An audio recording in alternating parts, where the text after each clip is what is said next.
me make sure it went out over the interwebs.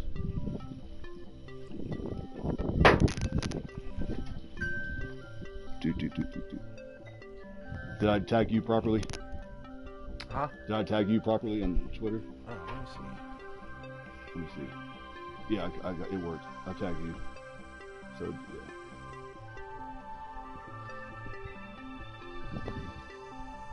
Yeah, it did. All right, cool. It worked. This setup though is. I got here as soon as you said you were on your way. I left, got here. I've been setting up this whole dang time. It was not fun. Trying to figure out how to get all this shit to work. All right, cool. I got the chat pulled up too. All right, good deal. See how this works out. Huh? All right, so I guess we should give people the folks the background. You and I met through Mr. Hotep Jesus, because you had been fucking with him for what, a minute, right? No, not well. I probably was following Hotep probably for about 6-7 months now.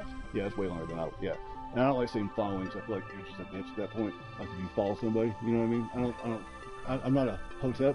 I just fuck with Hotep. See the difference? I don't follow him like that. Like I'm not a sheep. Yeah. But I like him. When I got introduced to Hotep Jesus, I started following his account when Jay-Z did that deal with the NFL. Right.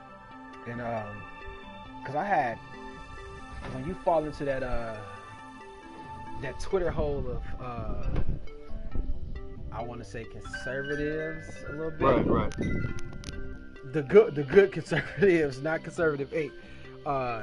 You will eventually get led to Hotep Jesus in some kind of way. Right. You're saying not the grifting. Yeah, not Candace Owens and Brandon Tatum and right. And all them. That Tatum guy, that's the what brand was it? Brandon Tatum. Yeah. Down in Arizona. That's the one that got mad, like got all rowdy. And like, next time I see you, I'm gonna beat your ass. Yeah. And what's crazy is he from Fort Worth. Is he really? Yeah. I almost talked shit to him on behalf of Hotep, but then I saw some of the videos. I was like, that dude's kind of big. Like, I'm not gonna defend Hotep. He's got this. I'm gonna back away. Yeah. I'm not gonna say shit because that's a big boy right there. Nobody cares. It don't matter how big they are. No, yeah, I get it. I got a text. I sent that shit out. I got a text from Candace Owens. Not literally her, but like, did you get it too? A while back, it was like 2 weeks ago. I got a text promoting that video she did about Floyd, Mr. Floyd. Oh man. How crazy is that, dude? Like, what kind of grifting do you have to do? Because I'm gonna get on that train. I ain't mad at it. Look, when you get somebody promoting your shit like that, when they're sending out the random numbers all across America, it's like, my God, that thing already had, before I got that text, I think it had 27 million views. It pays well. It pays real well. Let's not fake it like, hey, it's not profitable. You know, if I was in a bad position and I needed some cash, hey, you know what?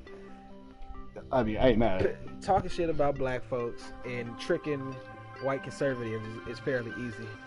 Like, all I have to do is really just agree to all the prejudices they already think. You know what I'm saying? All I got to do is say, what about Chicago? Black people are fatherless. They got to be fatherless. You know, I just bring up every talking point, and I gotta say, and I just put MAGA, CAG, and all the other shit, and followers just go through the roof. It's weird how that works. I don't think there's a single thing I can do that would work in the same way for me. Is there, like, outside of like maybe being like a advocate for like the LGBT, but even then I don't think that would work. Like, is there a single thing I could do as a bearded, straight, you know, whatever? You could be a male. You could be a male feminist. Yeah, but they don't really get blunt. Are you clout chasing at that point? I just feel like a grift is a grift. Yeah, but do you get a good following off of doing that? I would. What if I could dye this purple and maybe it'll work? I would say rainbow. Rainbow, right? Get you some points. Here's the thing. Let's be real. The Alphabet Crew that's a big follow. And they economics and political. So you really can't lose if you jump on the feminist and the LGBT. Right. It's crazy that like you could literally make a ton of money overnight if you just did what you said. That's wild to me. And it's crazy that people don't catch on to that. And then what you need to do, just either get with your gay buddies, and let them.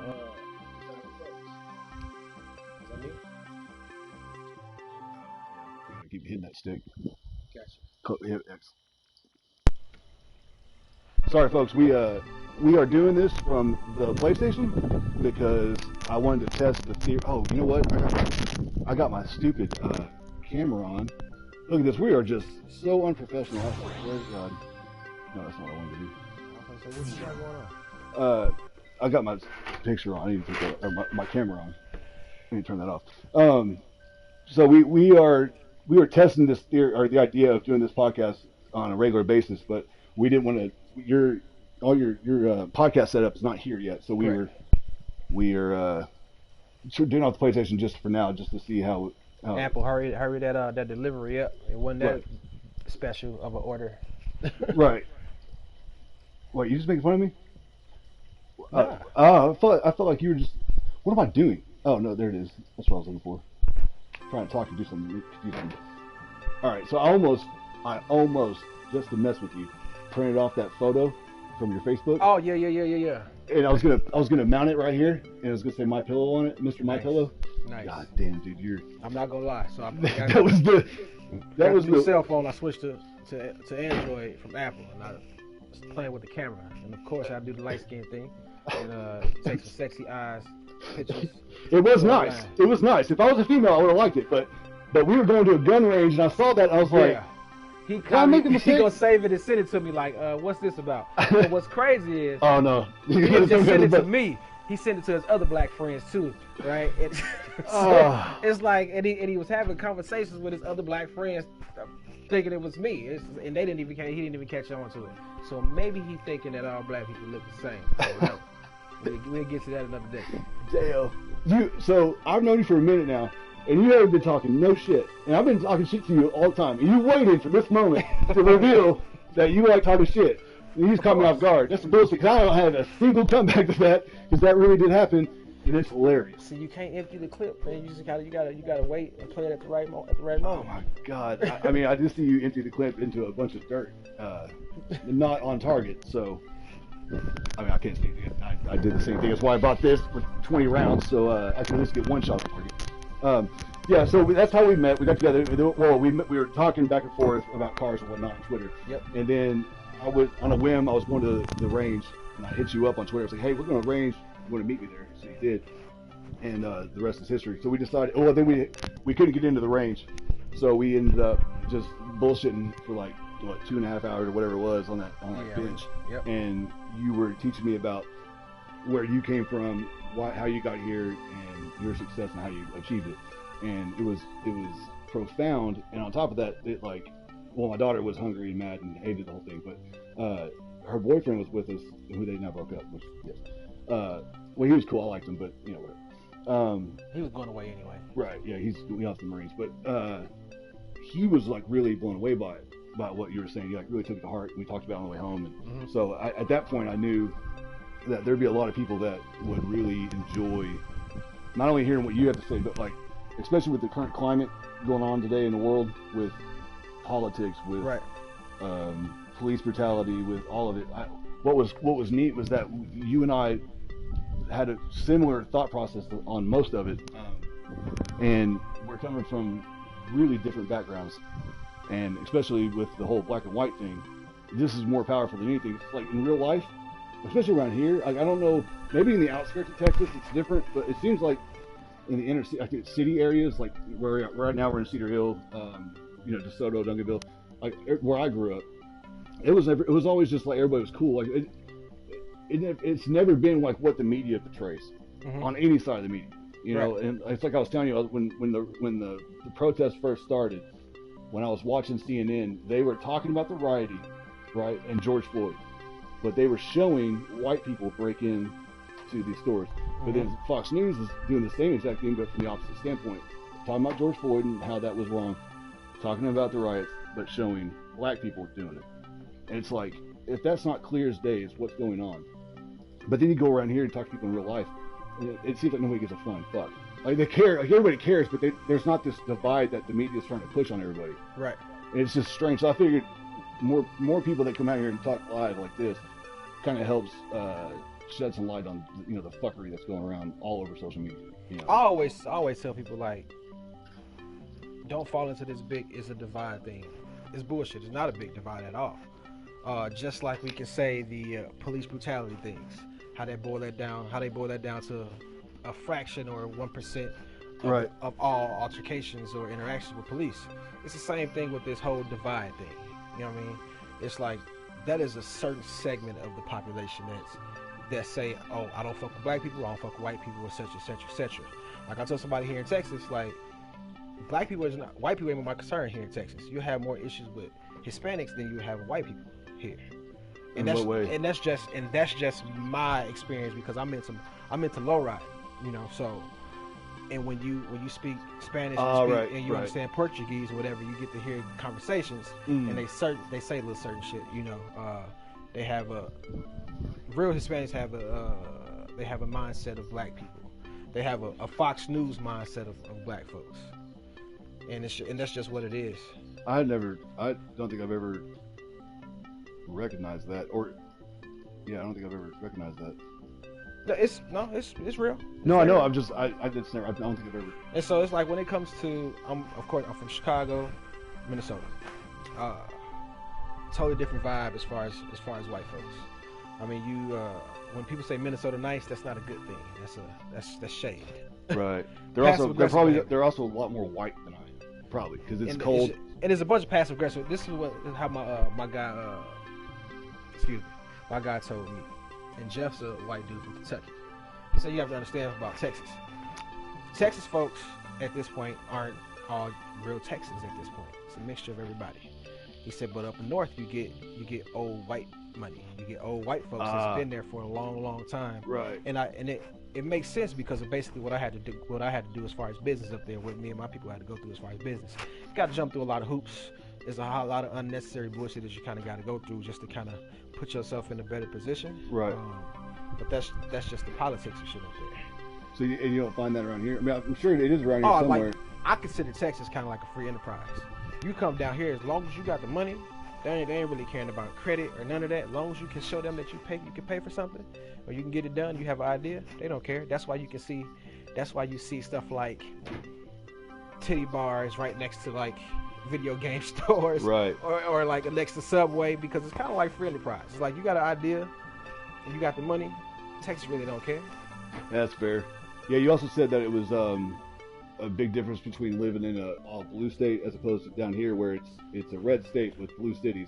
So it's a good mixture. Although I think if you believe the polls and all the news, that's changing. Like we're now like a purple state essentially, but according to them. But all the California people trying to turn it blue, so it's gonna be purple. Which I don't understand. Like why you would leave the place that's all blue to a red state to get away from that, but then vote those same people back in. Like, I don't understand. 100% weirdos. Californians, don't bring that shit here. If I have to, I don't want to. Don't make me do it. I don't want to vote just to vote against you. Me being from all blue states, that shit don't work out. It just don't. It don't work out. You ain't gotta believe me. You just type in black people. Just type in worst cities for African Americans, and just look at the list of cities that come up. Mostly blue. Particularly mine. Chicago and Minnesota is number 3 and number 4 every year on government testing. That shit don't work out for me. Texas is probably the most. Jesus. Right. So unprofessional. Good Lord.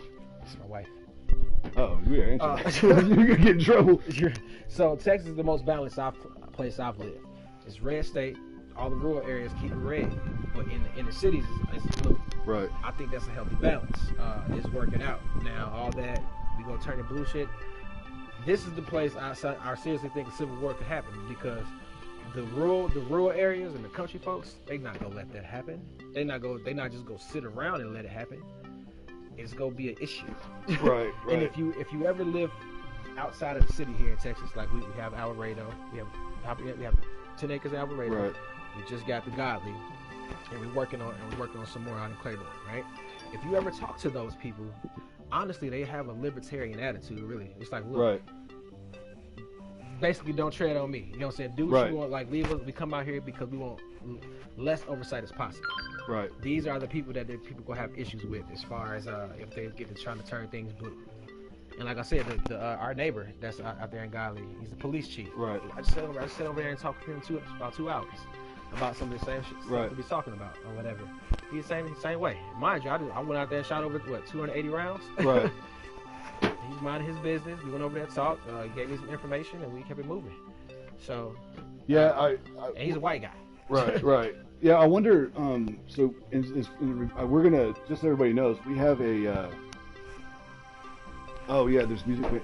I can't get the music you're hearing is from the what this is playing through, and I was able to turn it off the other day, but I don't remember how I did that.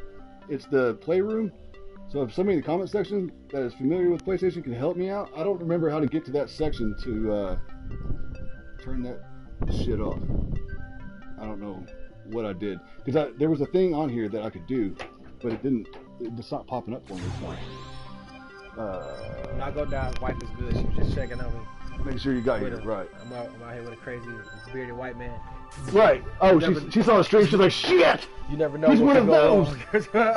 You never know what could go wrong here. Apparently, I look like a 3%er, and I don't know what the hell a 3%er is. But my parents were just gone. They were just on vacation, right? Uh-huh. And they were at some sort of, I guess like federal gravesite with like they had like World War I veterans that were buried there and so on and so forth.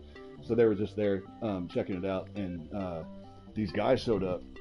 There were 2 dudes like armed, like they looked like they were those Boogaloo boys or whatever, like they're all wearing the flak jacks or the whatever, the bulletproof vest and all that. Like they were doing all that, but they did like this whole like presentation of saluting and hoorah and all this stuff, and then which they like respected, and they thought that was like some military thing, and then which it was. Are you bringing me a note, you nerd? Here. The hell? Yeah, no, I don't know how to turn it off. Is it loud? Or is it just annoying? No, I know, but I don't know how to turn it off. It is what it is. That was my dad. Anyway, so they were being respectful, thought they were doing something for the folks that were buried there. Well, it ended up being, they came up to him afterwards and were like, hey, where y'all from? They were like, Texas. I'm like, oh, there's a bunch of something. The way they put it was like good white people down there. And they said that, there's our good 3%ers down there. Uh-huh. And they knew that was some sort of white supremacist thing. I had never heard of that in my life. What is that? Don't ask me. So you don't know either? I just know they don't fuck with black people. I was really confused, and there was like, they said the vibe was like real dark, like real scary. I said they bounced. I was just like, what the fuck? There's a 3%. I never really dove into it. They were pretty, Well, tipsy, like when we first met up, I told her, I said, I'm gonna go shoot. She said, who? Because my wife, she was like, I want to go. I was like, no, it's just me and the guy from Twitter. She's like, Twitter? I was like, showed her the picture. She was like this. She's like, you sure you want to? He's like a white ISIS. What is happening?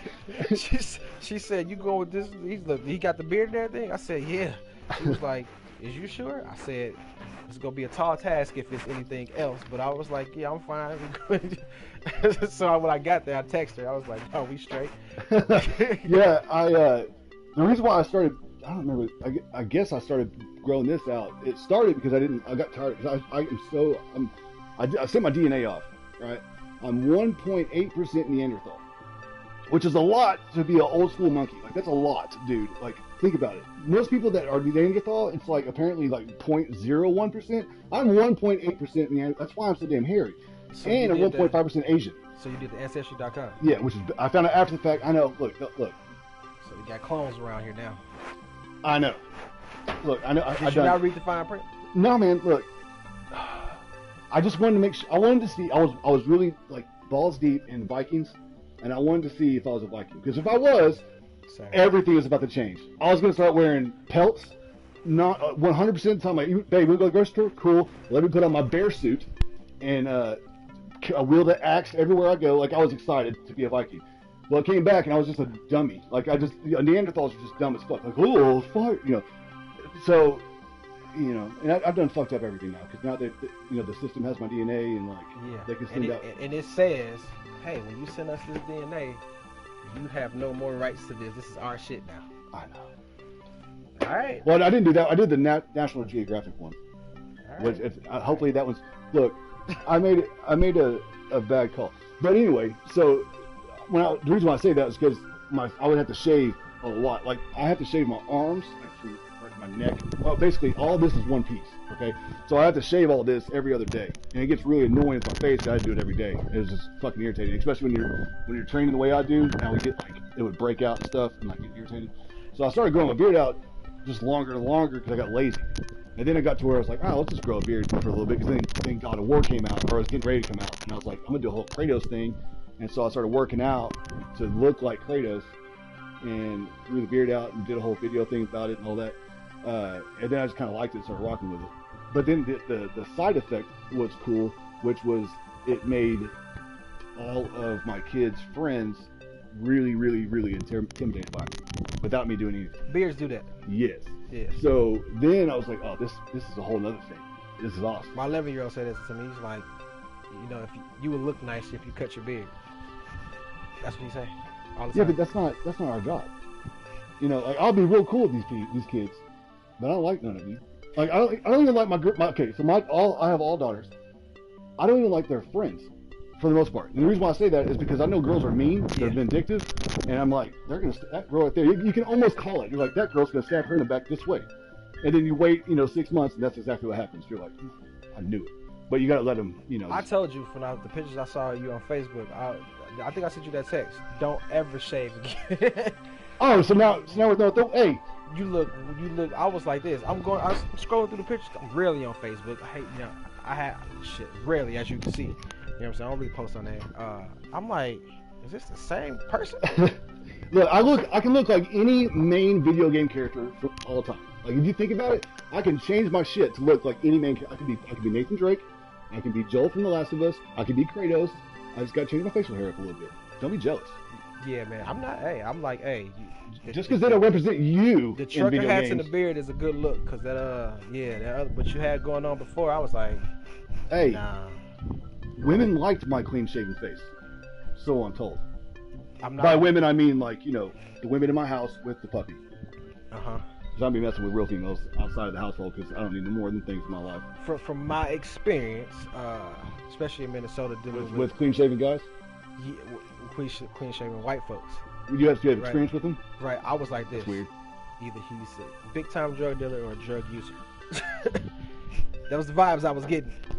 Fair on both accounts at one point in time. So, yeah.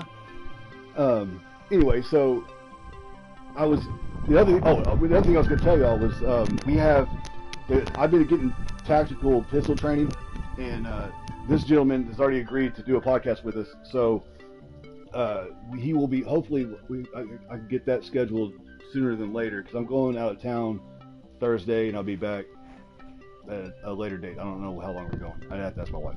But when we get back, it might have to be the following week, but that's going to be a good podcast where we'll really dive in deep with the police stuff. But I do want to touch on some stuff I've been learning recently by talking with some people I know in law enforcement. With the bad apples thing you always hear, do you think that's a good analogy or a bad analogy? I think it's fitting. Here's the thing, the public, we get one side, so that's all we get is the asshole cops, right? And so we don't know if good cops say anything at all, right? Because that's not part of the agenda, so that won't be reported. So in the public's eyes, what we see is good cops not speaking up against bad cops. Right. So you get things like police brutality, like things like George Floyd, because you got to think, it was 3 other cops there. Right. Nobody said anything, right? So that's what we see, right? And at this point, what media can we trust? Each side has a media outlet. If you watch Fox News, you go get the right. If you get CNN, you go get the left, right? So but is that either real right, real left? I don't think there's a real right, real left. I'm just optics, what you're saying. Right, fair enough. So they pick. So do we ever really get real news? So unless you actually know police officers in your day-to-day, your real life, as part of your family or your group, you don't know if good officers are speaking up. But then again, it's like, would it ever get reported? Do we want it to get reported at this point?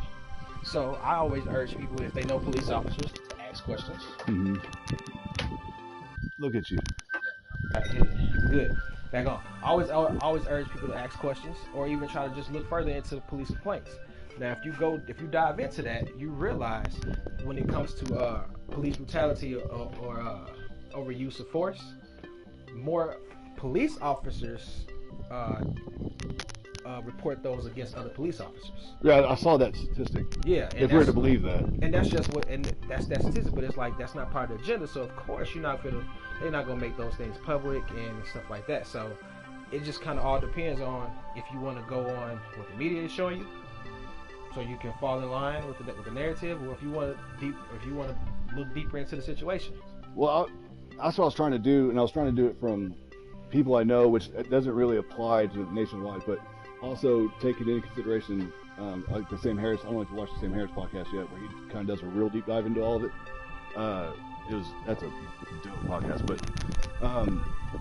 he said, and if we're to believe the statistics that he was pulling from, 40% of all law enforcement have issues with spousal abuse. Correct. Okay, I don't know about you, but in my book, if you put your hands on a woman, you are a bad apple. And so if there's 40% of those, that's damn near half the force. Mm-hmm. Dude, that's not good, bro. It's not you, and it's like, because if they put their hands on their wife, why wouldn't they put their hands on you or I? Correct. And it's about how they're policing. So we pretty much everybody know of how black communities are being policed, over policing, right? Right. So we can say black communities, but if you want to go further, if you want to go past your offense and go further and start looking into a lot more algorithms and a lot more situations than that, you start looking into the economics of it. All right, it's poor people. Now in urban areas, in inner cities, it just so happens that black and brown people populate those areas, right? So of course you're gonna have in those poor districts, in those poor neighborhoods, you're gonna have more interactions. That's just what it is, right? So if you look, and let's say what black people makes up 12-13% of the population, right? Correct. Otherwise, you got white folks, right? And if you follow the data, the information, there are more poor white people and more poorer white people than it is black people. But there has to be, just based on percentages. Based on percentage, right? Right. This should be common sense. So look into the interactions those poor people have with the police in their areas. Right. All right. And so if you compare apples to apples, it's the same type of treatment, if not a little bit worse. You see what I'm saying? Right. So, this is where I think everybody falls victim to that per capita thing. So you can use per capita to say, look, black people create 50% of the crime in the area, blah blah blah, in America. And with the same thing with the white on white crime, white issues with police officers. They have more issues with police than black people do, but of course it's not part of the gender. Right. And so, and honestly, I mean, I get it, because I'm like this. At the end of the day, I personally don't care about other groups. I care about my group, right?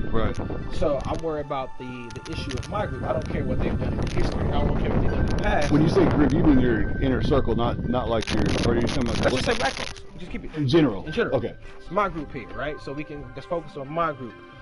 I don't take into account their past. It's just about, okay, so in this encounter, like George Floyd, I don't give a fuck what he did in his past, right? Right. And in this encounter with the police, was it handled correctly? You know what I'm saying? Right. We watched a man be suffocated. Right. That shit's trauma. If you've ever been around death, period, for long periods of time, or even watch somebody die, it's traumatic. Right. Now, Tony Simple, the same thing that happened here in Dallas. How I look at that, because you get a lot of people that saying, well, what about this? What about this? There was no riots. There was no nothing. With this situation, this is how I see it. Maybe the media knows that white folks really don't care about their own, so to speak. I was going to bring that up. You know what I'm saying? So it's like, if y'all not saying nothing for y'all people, why do y'all expect us to say something for y'all people?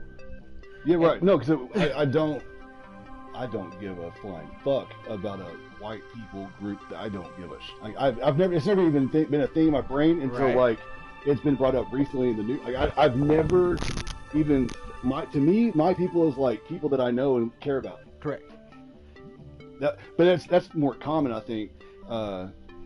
what all this is start to show me really when you get into psychology of things is groups. Period. Like you said, you was thinking about, you was so far into that Viking shit. That's what you thought you were. So you I was hoping, right? And so look, because then I have a group. Do you have a group? Do you have a group of people, right? But they're cool people, though. You know, they're. I don't know, man. Vikings was vicious. Yeah, but be vicious on my side. Like, that's a good thing. That's a good thing, right? Right. Right. So when you look into like just the human interaction, just humans, period, right? Humans are tribalistic people. Right. They look for groups. They're people. That's just how that works. I think overall, black folks, no matter the different ethnic groups within the blackness world, it's like we are tribal folks. Right. And that's why I can say my group. Like, if I'm only paying attention to my group, that's who I want to elevate, my group. It has nothing to do with me saying that. It doesn't mean I dislike white folks or anybody else. It's just like, I want to elevate my group. Right. I feel connected to my group. You know what I'm saying? And that doesn't take away from what me and you are doing right now, or how we vibe. You know what I'm saying? That's just humanity. Yeah, I've always understood. I just never understood. Or now that I start thinking about it, I never understood why we don't do that.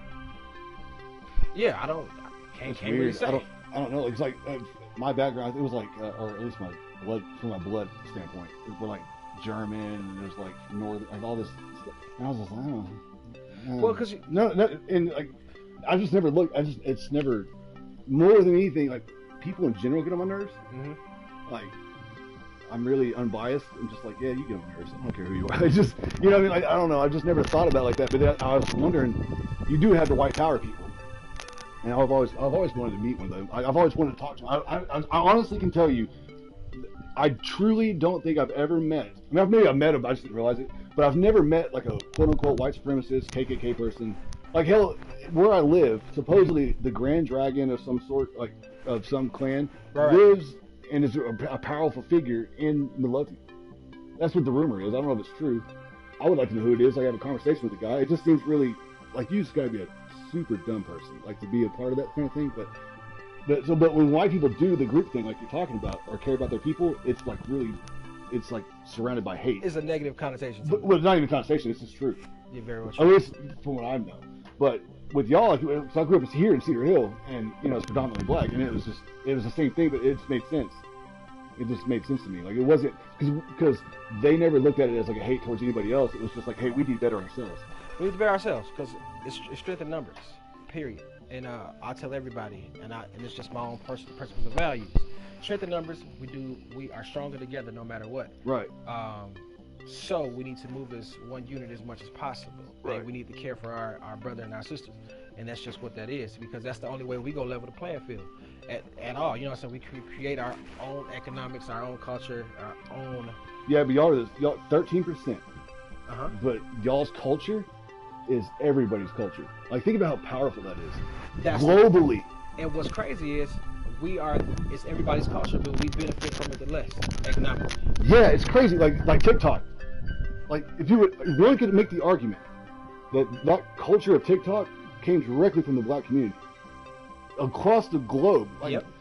It's wild. Vine, all of that stuff. All of it, yeah. So yeah, our culture blows all that stuff up.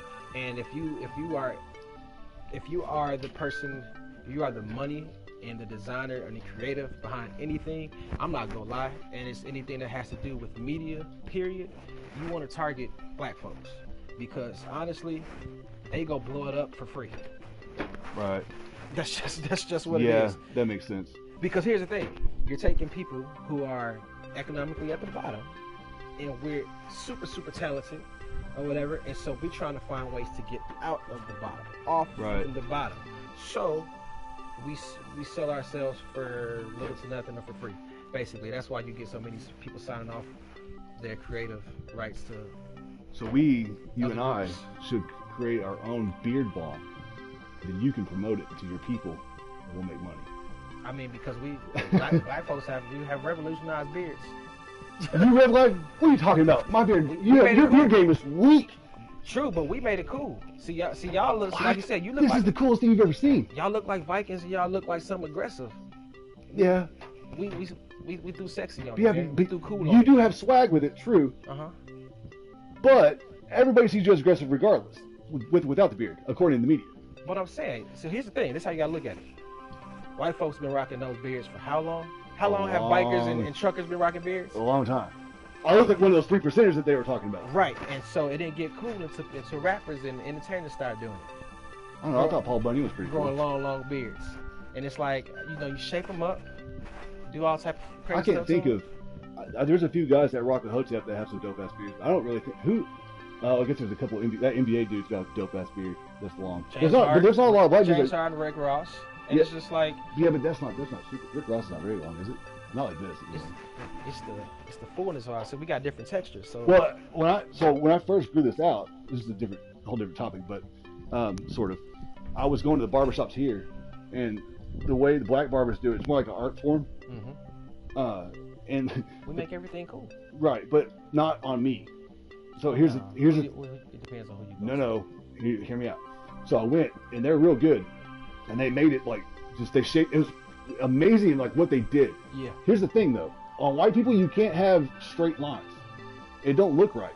Like I walked out of there looking like I was the next hip hop artist that sucks, but like would wear a fur coat for no fucking reason. Like it just didn't look right. I just looked weird. I was like, oh, so when I went back, I was like, hey man, you gotta leave it like kind of jagged right here. He's like, wow. Uh-huh. And I can see that. And he was like, oh my god, I never even thought about it. It was just like what he did, you know. And but I mean, as far as like shaping and all, it was amazing. But he had a hard time with this part. When you clean that up or make this too clean, yeah, it throws the entire thing off. Like it has to be a little wild, otherwise it don't look right. Yeah, think about it. Like think about all the dudes that have beards like this. And if you ever see it, you're gonna be it's never lined up. It's right. That's why though, because when it gets lined up, it is atrocious. Even my hair, like up here when he did it up here, it was the cleanest it's ever been. I never understood like when y'all would go, they would do like on like the movies and shit. They would put whatever they do on the back of your head after they do the straightway, and everybody else talked about hurting stuff and like they would make jokes about it. And then it happened to me. I was like, oh my Jesus, you didn't even warn me. What the? Like I felt like. Alcohol? Yeah. Well, whatever. I don't know what the fuck it was. I just knew it burned like shit. It was like a bunch of fire ants all of a sudden attacked the back of my head. I was like, what is happening? But then I left and I was just like, I love it, but I just feel like I should hide my face for a while. Like, that just looks so good. It's just different textures. Y'all look good that way. Yeah, it's weird. Yeah, but like if y'all did, it wouldn't look right. Yeah, y'all look rugged. Y'all look good that way. We gotta have crispy lines. It fits us better. Yeah, it's weird. It's a weird thing. Like maybe because of the way the light. I don't know. I don't understand it. I don't know why that is that way, but it's weird. No, y'all look good with the Viking look. That's just what it is. Yeah, but I feel like if like it's only certain white guys that can pull off the lines, like Travis Kelce. You know what I'm saying? What's that dude's name? What's the guy with Black Lives Matter? Sean King. He's pretty good at it.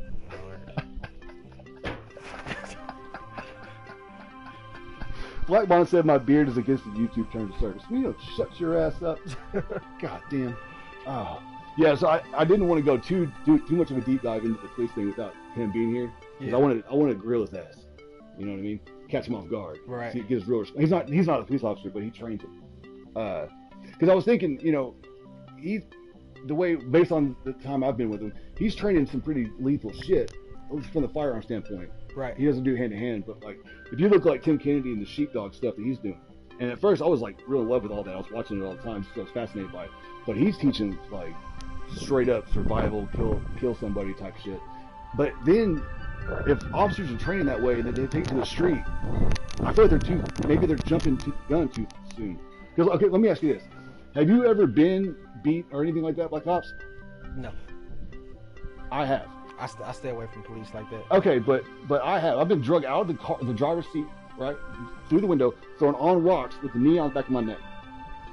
I was at the time I was in a Mustang Cobra and it was loud. I just got a new clutch put in it. It was a King Cobra clutch, and it was my left calf ended up being like way bigger than my right, and it was a beast mode clutch. It was awesome. Anyway, long story short, he pulls me over because he thought I was speeding because it was just loud. So he says. So I pull over into this, there's like kind of like that driveway my parents have, so it's like gravel. And he gets out and he's like, hey, I'm sticking out. Can you pull up some more? I said, hey, cool, but I just got this clutch installed. I just picked the car up. I'm going to need you to like get back in the car or move. If I might let it slip. I don't want to throw rocks at you. He goes, I appreciate that. Doesn't move. I go to move the car, throw rocks at his ass, and he goes to beat the shit out of me. right? I was 17 at the time.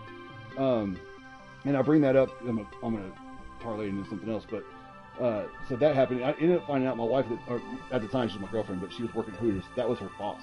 So his side job was the Hooters manager. So I think, in retrospect, it has something to do with that. He knew who I was and didn't like me for that reason. So, whatever. But do you have good credit? It's decent. I'm in about 750. I wasn't asking for a number. I was just asking for I'm about 750. I can lift more than my credit score. I've been attacked by the police and you haven't. Y'all see, the media fucks with you. You see what I'm saying? That's crazy, right? There's a reason for that. I might as well get into it. I'm an idiot. That's get into it. So, in Chicago, my father, he was part of he helped usher in crack into Chicago. That's just what it was. His connection was the mob, and it is what it is. So I grew up protected in a lot of ways, especially by GDs. That's just what it is. So I have the attitude I have when it comes to, like I said, I'd rather pay a politician before I vote for one. Right. Same thing with police. You know what I'm saying? Money make things goes away, and that's just the way Chicago works. The police will rock you before anybody else would. And so, the only interaction I personally had, I ain't gonna say you said police, is when I was younger when we got raided. Came in, busted through, tossed the bed over, and I was on the bed. That was really it. Otherwise, I play politics with them. You know, you can get in with them. You know what I'm saying? You pay for your protection if you need to, and you kind of move a little differently. You know what I'm saying? That way, you have no run-ins with them, and you put your people in place as well. People that want to help the community. Right. That want to change the environment within the community. Put them in service. You know what I'm saying? And it just kind of just works out that way. And you stay low key. You stay out the way. Stay out the way. That way. Yeah, but how are you staying out the way with your hobby of automobiles?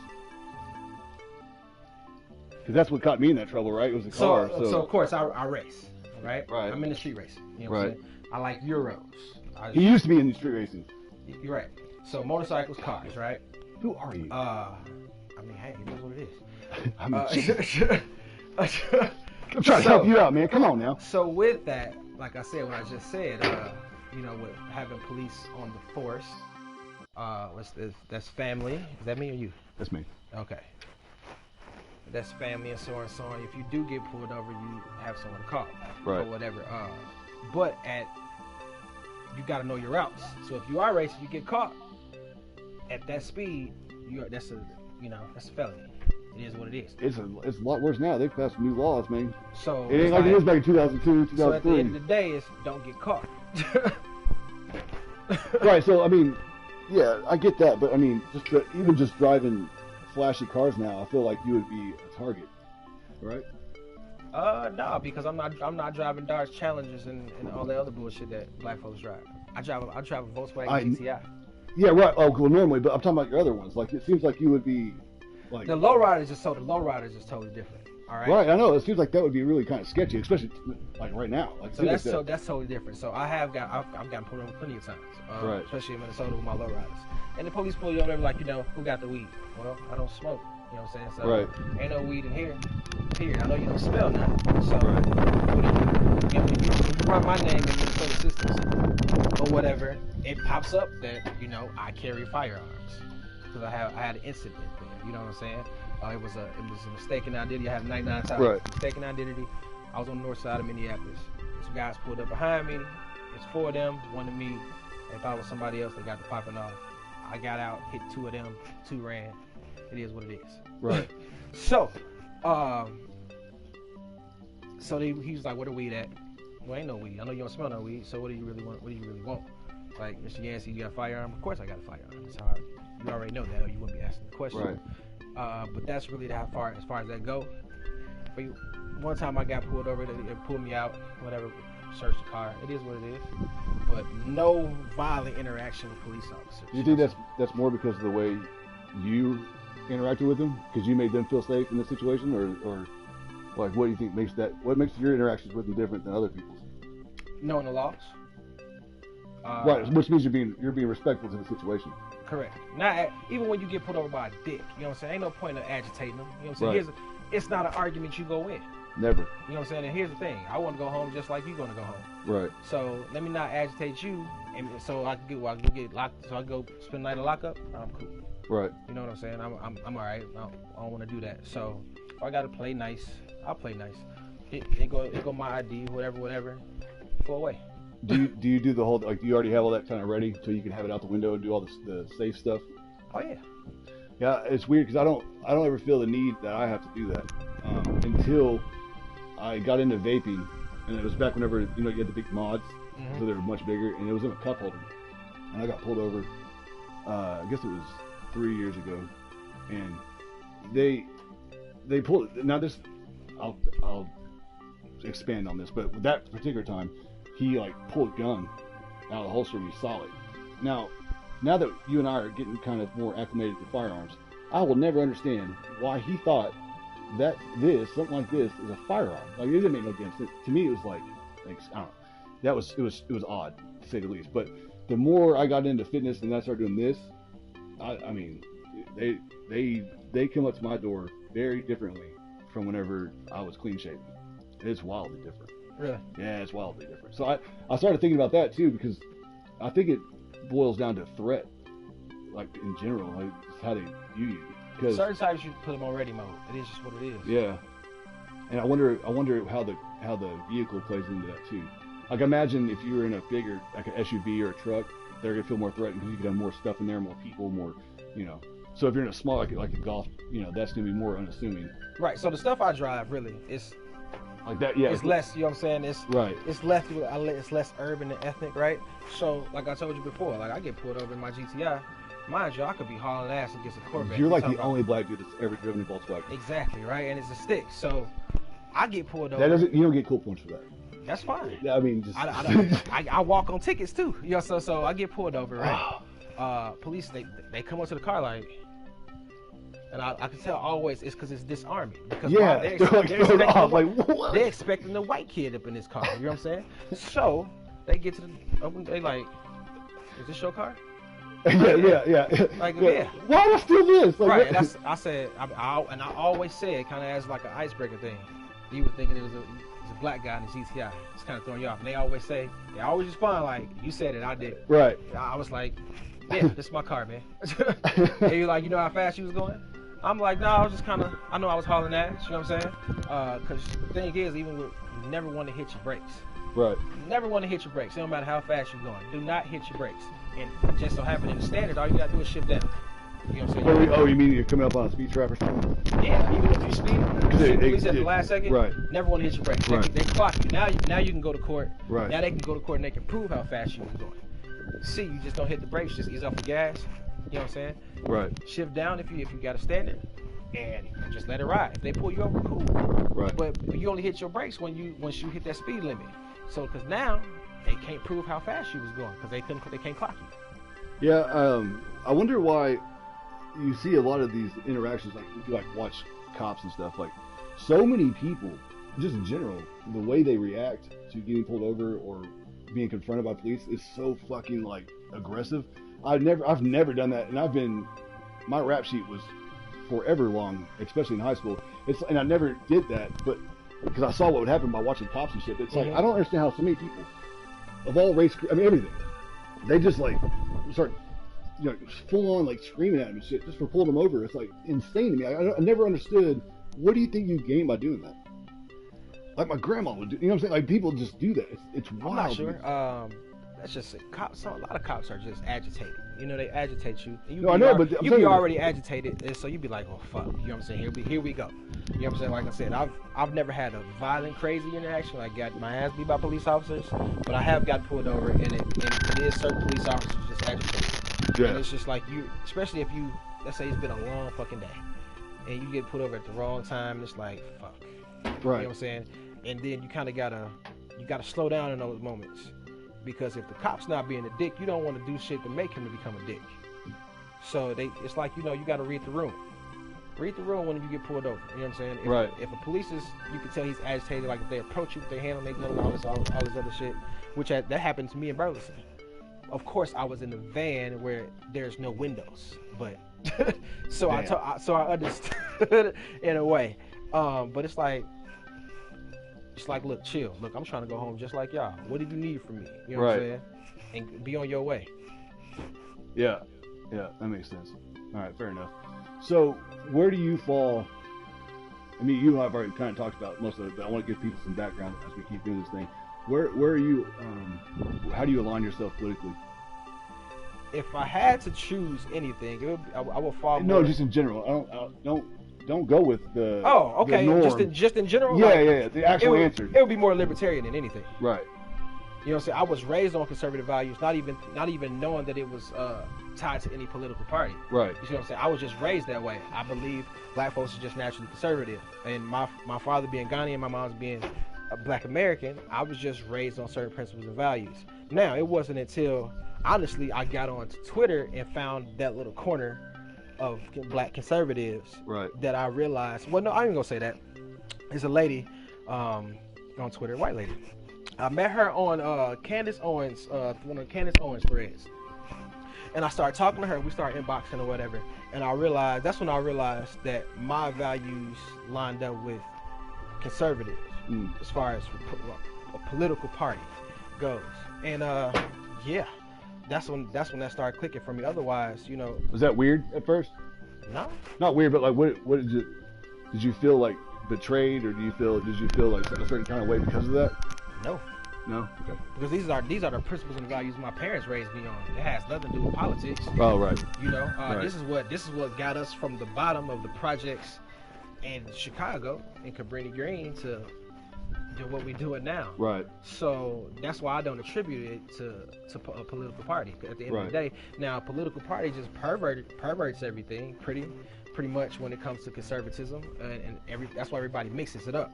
You know, when you say you're conservative, you're Republican. Right. No, hell no. You know what I'm saying? That's why I kind of like what Hotep Jesus says. He's like, I'm not conservative, I'm Hotep. And I mean, I totally 100% get that. I can say I'm conservative, and people just think, you lean right, you're Republican. Right. No, not at all.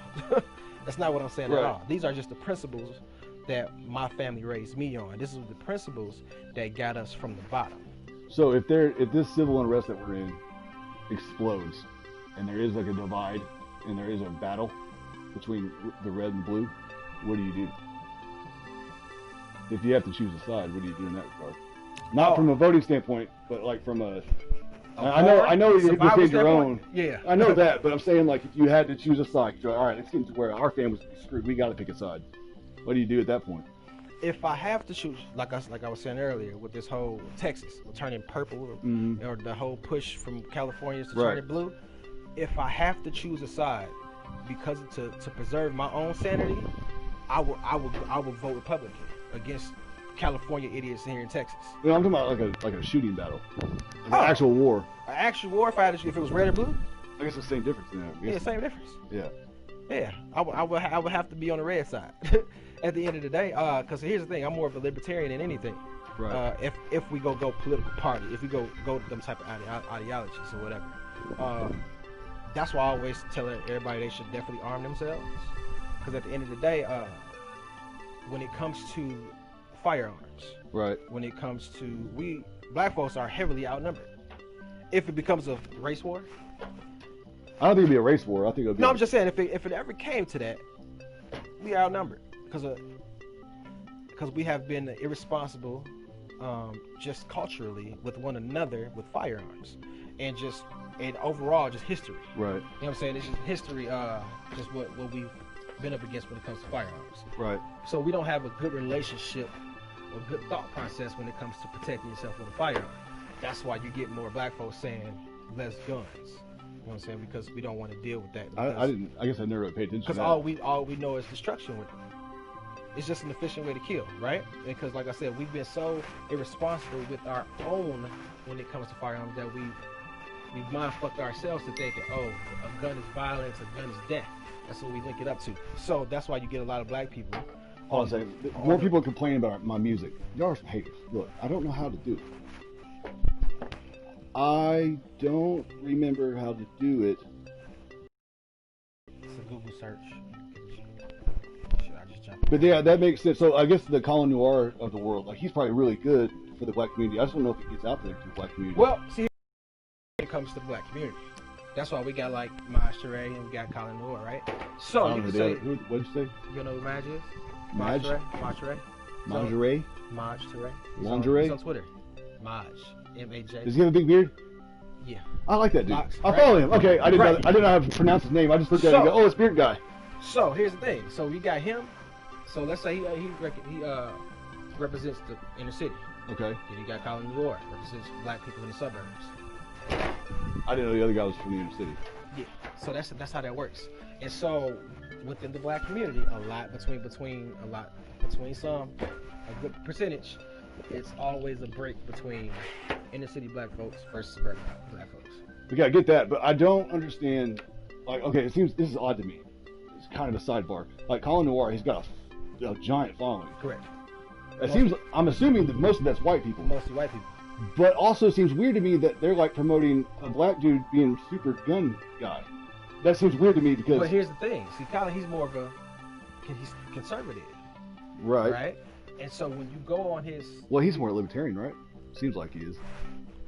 When it comes to liberals, black liberals, really much when you're speaking anything against the left, okay, you become basically opposition. All right, that's just what that is. So when black folks go to his platforms, no matter what, they hear him talking, they see how he talks, his dialect and everything like that. It's automatically almost damn near it's a barrier, right? Yeah, right? Makes sense. And then when you hear his conversation, and it's like, wait a minute, now you sound a little bit too white. Yeah, right? yeah. And so what that is. A lot of black folks, we don't consider ourselves, or we don't feel like we're accepted, or we're that American. We're Americans. Hold on, right? wait to pause. I'm sorry. Everyone is literally complaining about the music, guys. I don't know how to do it. We're gonna see. Let me just Google it real quick. I'm on the second screen, Mr. Dooley, and it's not giving me because when you and I did a podcast, it gave me the option when I was broadcasting, but it doesn't. It's not letting me do it. Everybody's like, it drives me insane, but I love the conversation. I swear. Because it was broadcast setting on this whenever I did it, but I don't. It's not showing up this time. Wait, no.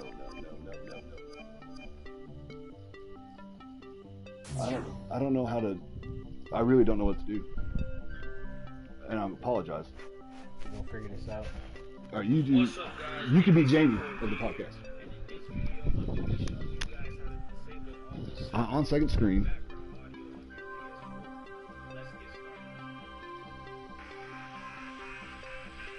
You're adding more music and shit to it. Turn that down, right? This is our first one. Yeah, we're gonna work out the bugs. Oh my god. It's because, I'm PC stupid and I have a PC curse, and this just proves it. So normally you would touch on this and then it would go to this broadcast thing.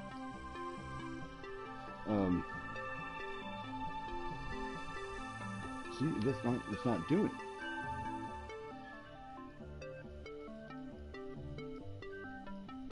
I wonder if I need to go to a different. Alright, so we go, it says settings, sound and system music. Yeah, go to the settings. It'll have to be online. Oh, you gotta do it online? Online. I'm thinking. Oh, dude. I apologize. Now we're gonna forget what the hell we were talking about. I'm gonna blame you because you didn't bring your equipment. Oh, you said system settings? Yeah, I didn't have to do this last time. I don't think this is gonna work. Go down. Down. What'd you say it was? System settings. Right there. Oh, okay. System. Go down. Yeah, see?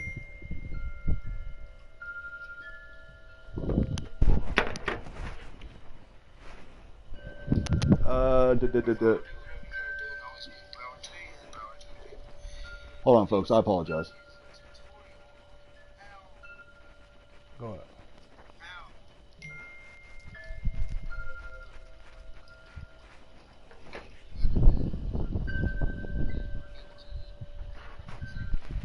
It's asking me to download shit. No, that ain't it. Yeah, in system settings, it should have been system music somewhere on there in system settings. Or go to sound and screen. Let's see what that says. System music. Click. There it goes. I don't think so. Is it gone? Y'all still hear it? Radio check 1712. Oh no, I still hear it. Yeah, see, I'm telling you, that ain't it. It's gotta be in here. I wonder if I can. Oh my god.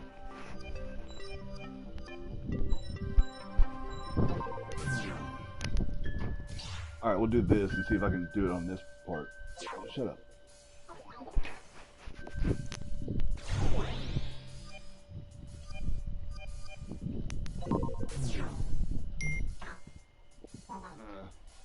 Yeah, dude, that link you sent me is all, ain't gonna work. Because I have to download stuff. No, I don't want to no. What? I have the phone app. I'm on the phone app. But when I pull up the phone app, it's not, and for the audience, I'm talking to a buddy of mine. Yeah, they said that music was loud and annoying. Dude, that's gonna suck.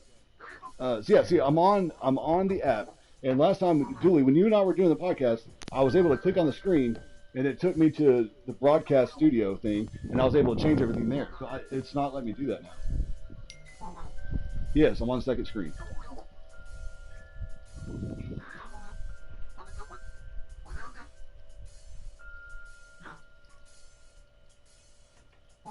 Is there still music? I don't hear the music. I don't. I hear hi-hat right now. You hear what? Hi-hat. Ha-ha. Oh, I don't hear that. I'm deaf.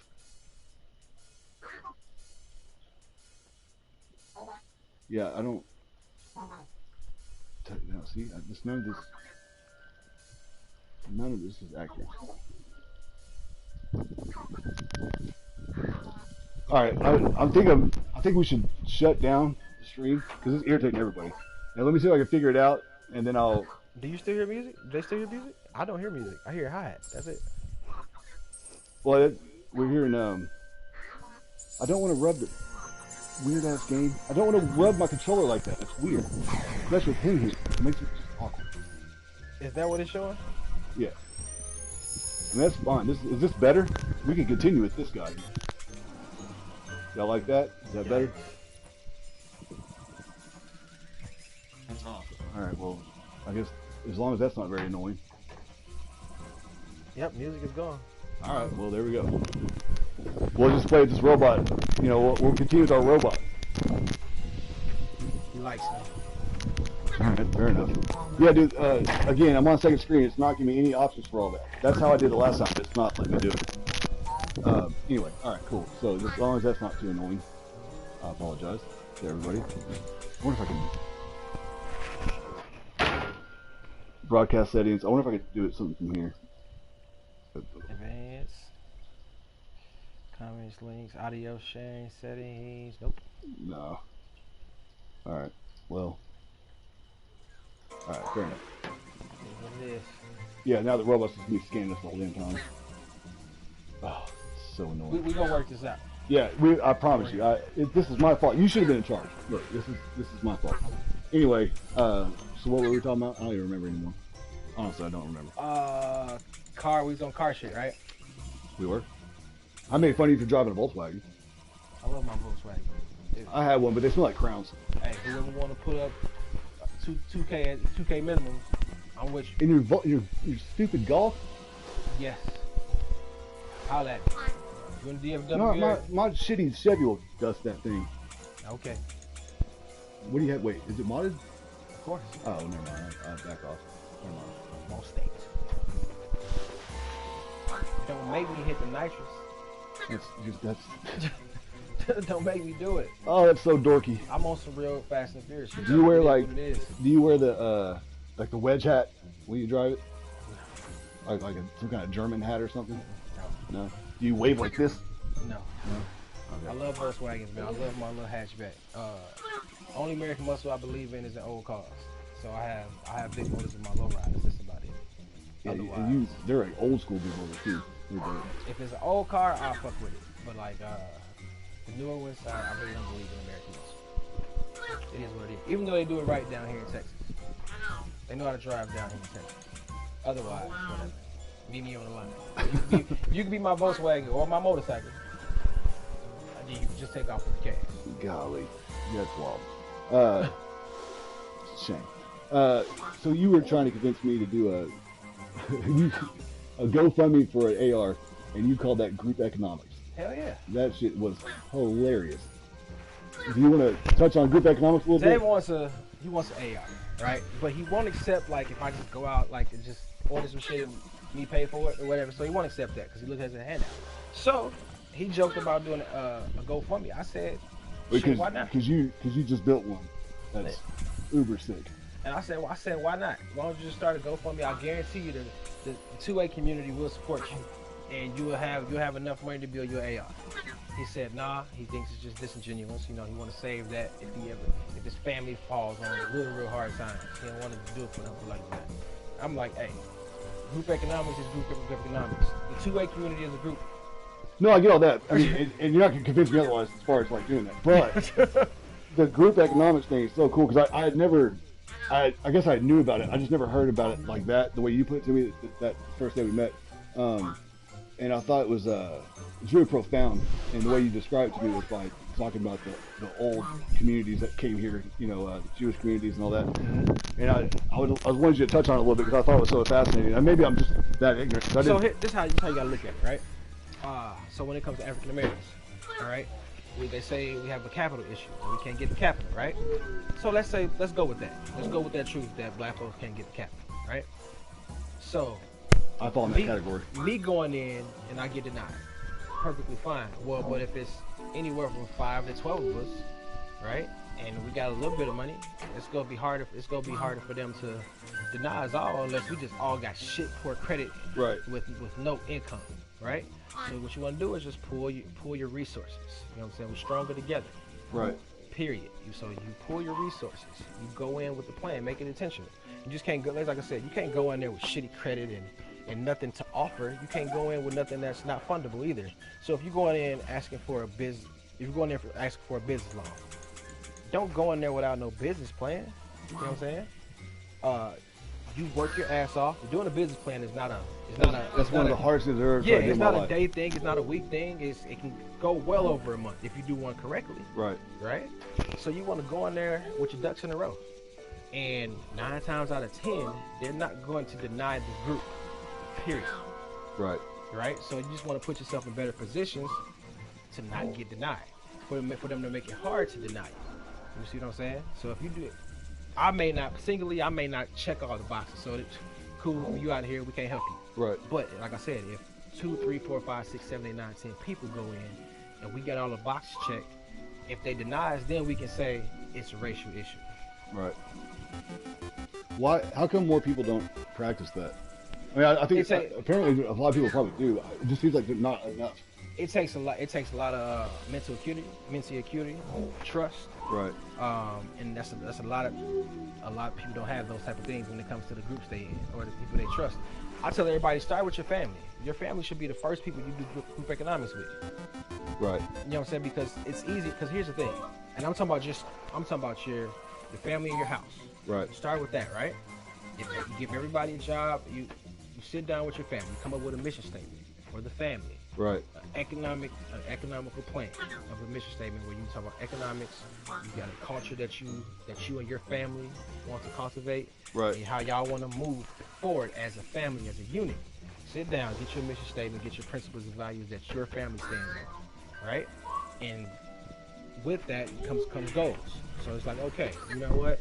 In 3 years, 4 years, we want to be able to purchase a home. We want to be able to buy a new family vehicle. Are you saying like my wife and kids, or are you saying my extended like parents? Your wife and kids, or even as far as your parents. Right. You see what I'm saying? You be like, okay, in 2 to 4 years, we want to buy property. We want to buy us a home. We want to buy us a car. Right. Right. Now you map out the plan to get to that. There's a lot of different ways you can do that. So it's like you work as a unit. That's group economics. So it's like if your kids is working, if they can work, right, they can add to the family, they can add to the household too. But if it's just you, your wife, or whatever, then it's like you got to come up with a plan financially how you can get extra money into the house. So my 14-year-old, she's been mowing lawns, babysitting, and she does referee. Yep. Kicking ass, trying to have her own income because we're broke all the time. So what I'm hearing, if I want an AR, I take her money. Or you can get out there. If you ain't doing that, you can be like, hey, no, yeah. You hit that block, I'm gonna hit this block. Right. So that's one thing. That's how I've been trying to raise. The wind is picking up and start moving the camera. The way I try to raise my girls is lead by example. So, as an example, when they started doing soccer and they were complaining about their side hurting because they're running and shit, the next day I would go out with them and run, and I suck at running, and I would try to fight through it. And what's crazy is cause I remember growing up playing football and stuff, and your side would hurt you running. Mm-hmm. But you don't remember how bad that hurts until you do it again, and then you feel it, and you're like, I feel like a dick for trying to tell her to fight through it because it's so hard. And so when you go do it with her or show her that you can do it, how you push through it, it kind of changes their mentality. Like it's just, okay, now they're gonna fight, you know. So I've been, because for years I stopped working out, and basically when the PS4 came out, I stopped working out due to injury and stuff, and over time I just got real lazy. We fell on rough times and all that, so. I got away from fitness, but then as they started getting older, getting more into fitness stuff, and they were having issues or whatever in regards to sports, I felt like I had to get back to where I was, on top of the fact that they're getting older, and I had to be able to protect them if need be. So I started getting real heavy back into fitness. But this also applies to like their coaches, you know, like when their coaches are heavy set and obviously don't do anything athletic, and they're trying to instruct these kids on how to do stuff, and these kids are looking at them like, and I don't even know if they'll put two and two together, but like, your ass ain't running these hills, you know, and like you can see it, like how their body language, like they were just not very motivated to do it. Why would they when they're the person in power isn't doing the same thing? So that also applies with work ethic. It also applies with how you treat people. It also applies, it's just across the board. So my wife and I have been trying to lead by example in that regard. The reason why I was bringing that up was because it kind of goes back into the whole black and white thing. So you always hear the white people say, we don't see color, which is the most retarded thing. Yeah. Of course you see color, unless you're colorblind, but even then you still see color, which is fucked up color. Well, so we didn't do that, but what we did was we just didn't talk about it or acknowledge it. You know, and it was kind of an interesting thought process with my wife and I, because in like simple things, like if you're watching football or you're watching sports or whatever, like typically like UFC in our household, if you're going to describe like a fighter, you know, typically it's easier to go, oh, the black guy, or oh, the white guy. It's just easier. Right. It's just simple. Descriptive words. Yeah. And this is back whenever like they didn't have the shorts were they had the logos all over them, so it wasn't quite as simple to say red shorts or white shorts. Right. Because it's logos and stuff. So anyway, we had been raising them that way. We didn't really discuss it like that. We never even brought it up. We just described people in the best way we could without using skin color. More of like to see what would happen. What's crazy with all that? Okay, so my background as far as school goes. Well, hold on. Let me finish what happened. So this is how I knew it was working. At one point, we were watching John Jones when we first started fighting. Yep. And I looked over to my little one and I was like, "Hey, who are you going for?" And she goes, "The chocolate flavored guy." And I knew at that point, that's awesome. She saw people as flavors. Like that's so dope. Like if you think about it, like there can't be a whole lot of racism when it's talking about color or flavors. Like that's cool. So I knew we had done a good job because she was trying to figure out how to describe him, but he was bald and stuff. There's really no features. His face was shaven. Both of them, they looked the same, just different race, right? So she was like, chocolate flavored, you know? Like I thought we did a really good job. And she called, and then the next fight was a Mexican dude, and she called him caramel, which is, I thought that was brilliant. So anyway, but I was going to go into, I thought it was pretty good. But then there was a while back. This was more recent. This same girl, she's 11 now. I wasn't with her, but my wife and kids were at the store, and my eldest was going in to run in the store to grab something, and the other ones were in the car. Well, the dude approached from the back, and she noticed a big dude walking up, and she got real nervous and locked all the doors. And it was a black dude, which I bet y'all could probably get that all the time, but he's like, you could hear the whole white family, and he's like, oh my God, really? But But she was telling me the story, and my wife was kind of like laughing about it because she got scared for no reason. Yeah. But she's also like very aware of her surroundings, so you couldn't get like upset that she thought. I was asking her why you were scared of this guy, because at this time I didn't know anything about it. But my wife just said, "Hey, you need to listen to the story." And so she's telling me why she was nervous about this dude walking up. And so she described everything about him, and then the skin came out at the very end. But that also intimidated her. And I was like, I couldn't get mad or upset about it. I was just curious as to why she saw that as a threat. And she said because she equates, it was more about the size of the dude. Yeah. And then when I take her to the gym with me and stuff, the black dudes were always pushing up more weight and shit. Which at that point was like, this is some fucking bullshit. I need to work harder. I can't be having this because y'all are more athletic from the factory. I don't like that.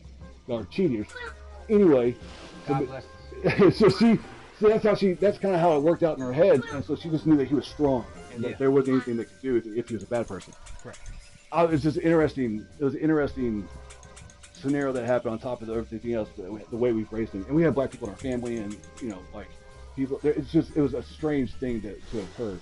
Well, it's just a descriptive word. Well, I know, but I didn't want to.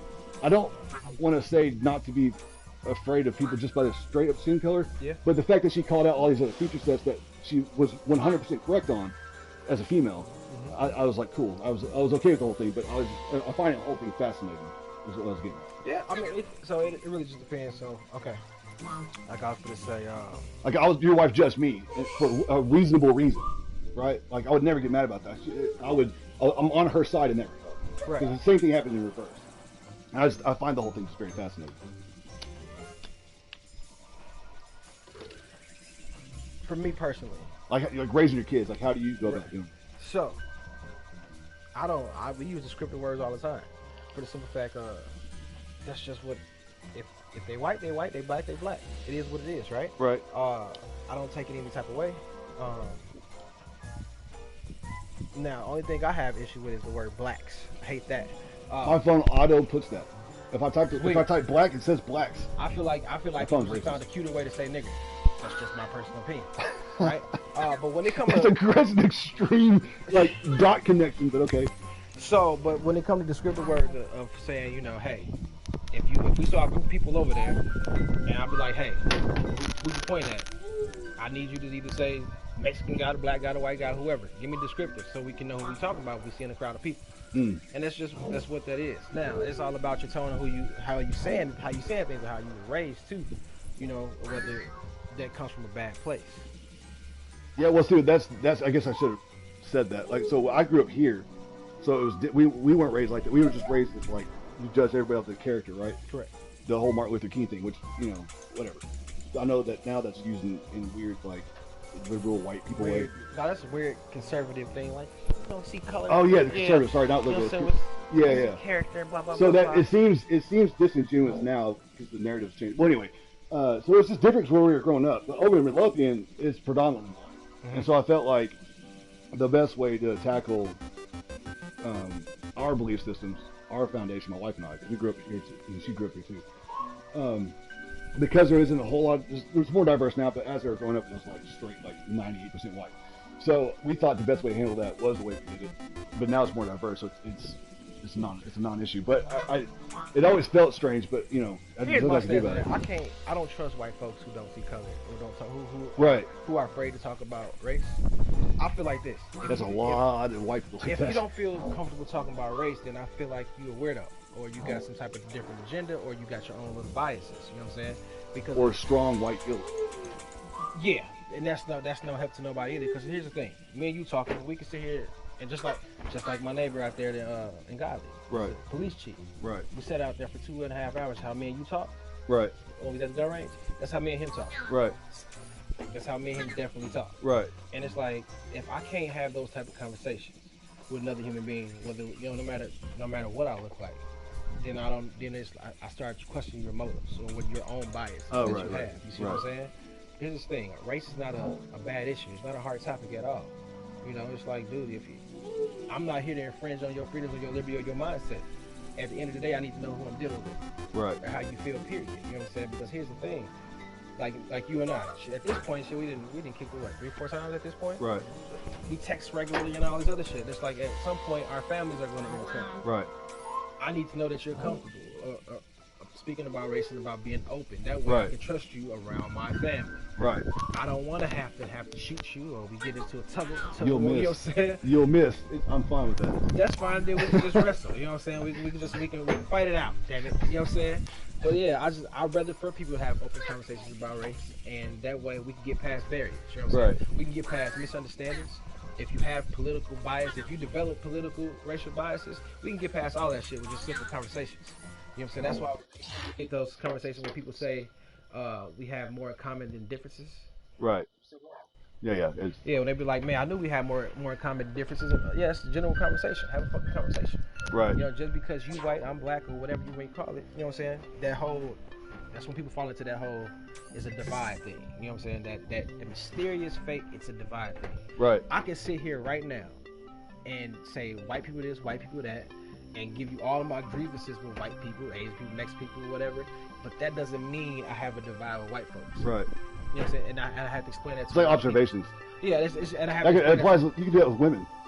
I mean, we're surrounded by them. Yeah. Hell, you can talk all kinds of shit. And it's like at the end of the day, you go offend somebody like you said your daughter looked at black folks as flavors, right? Yeah. Well, if you say chocolate to, let's just say dark-skinned black women, some black women look at that as offensive for the simple fact because of colorism within black community, right? It's like, it's like black women aren't appreciated.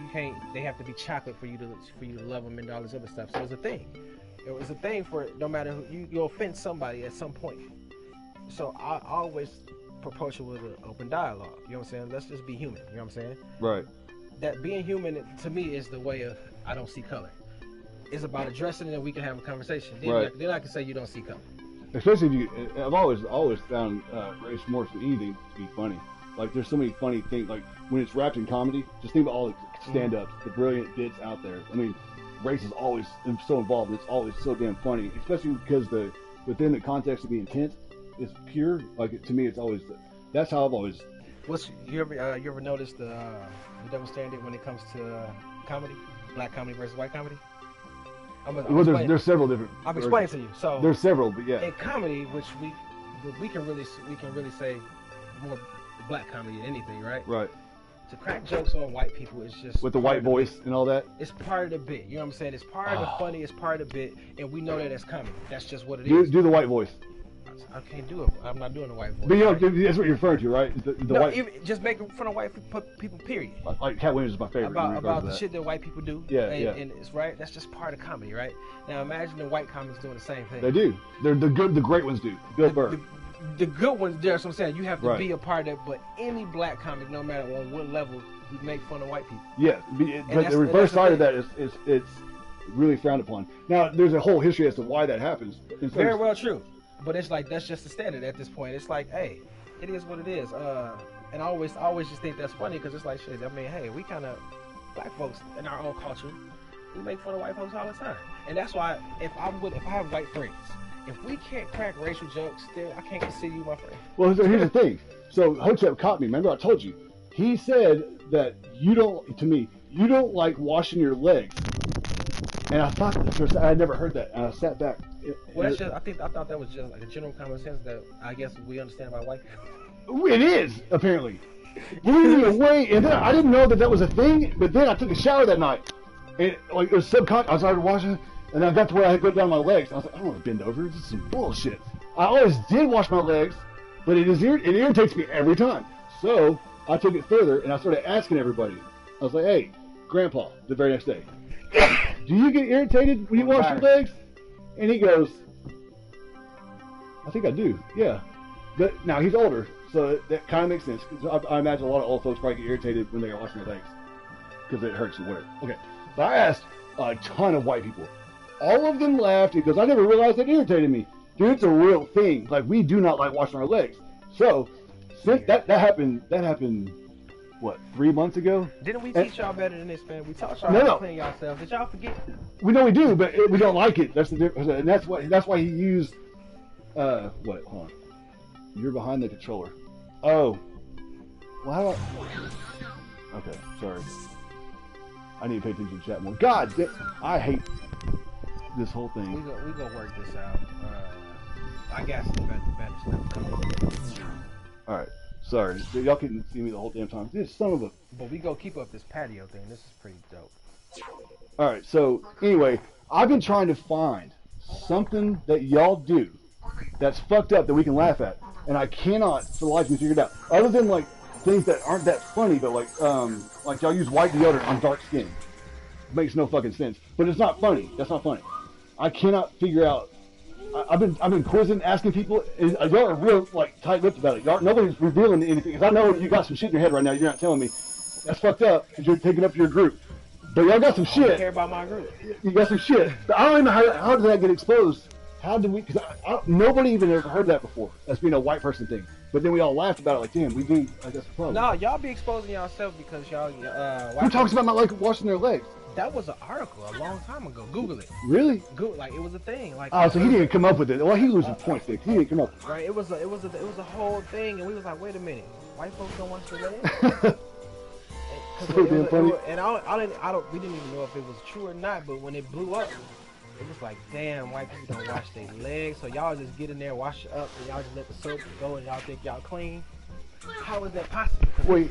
We're in Texas right now, right? And it was a humid day today, right? Still it fucking is. So if you out working, you out doing whatever, I'm like, don't your whole body sweat? So that means you have to exfoliate your skin from top to bottom. Why wouldn't you wash your legs? Right.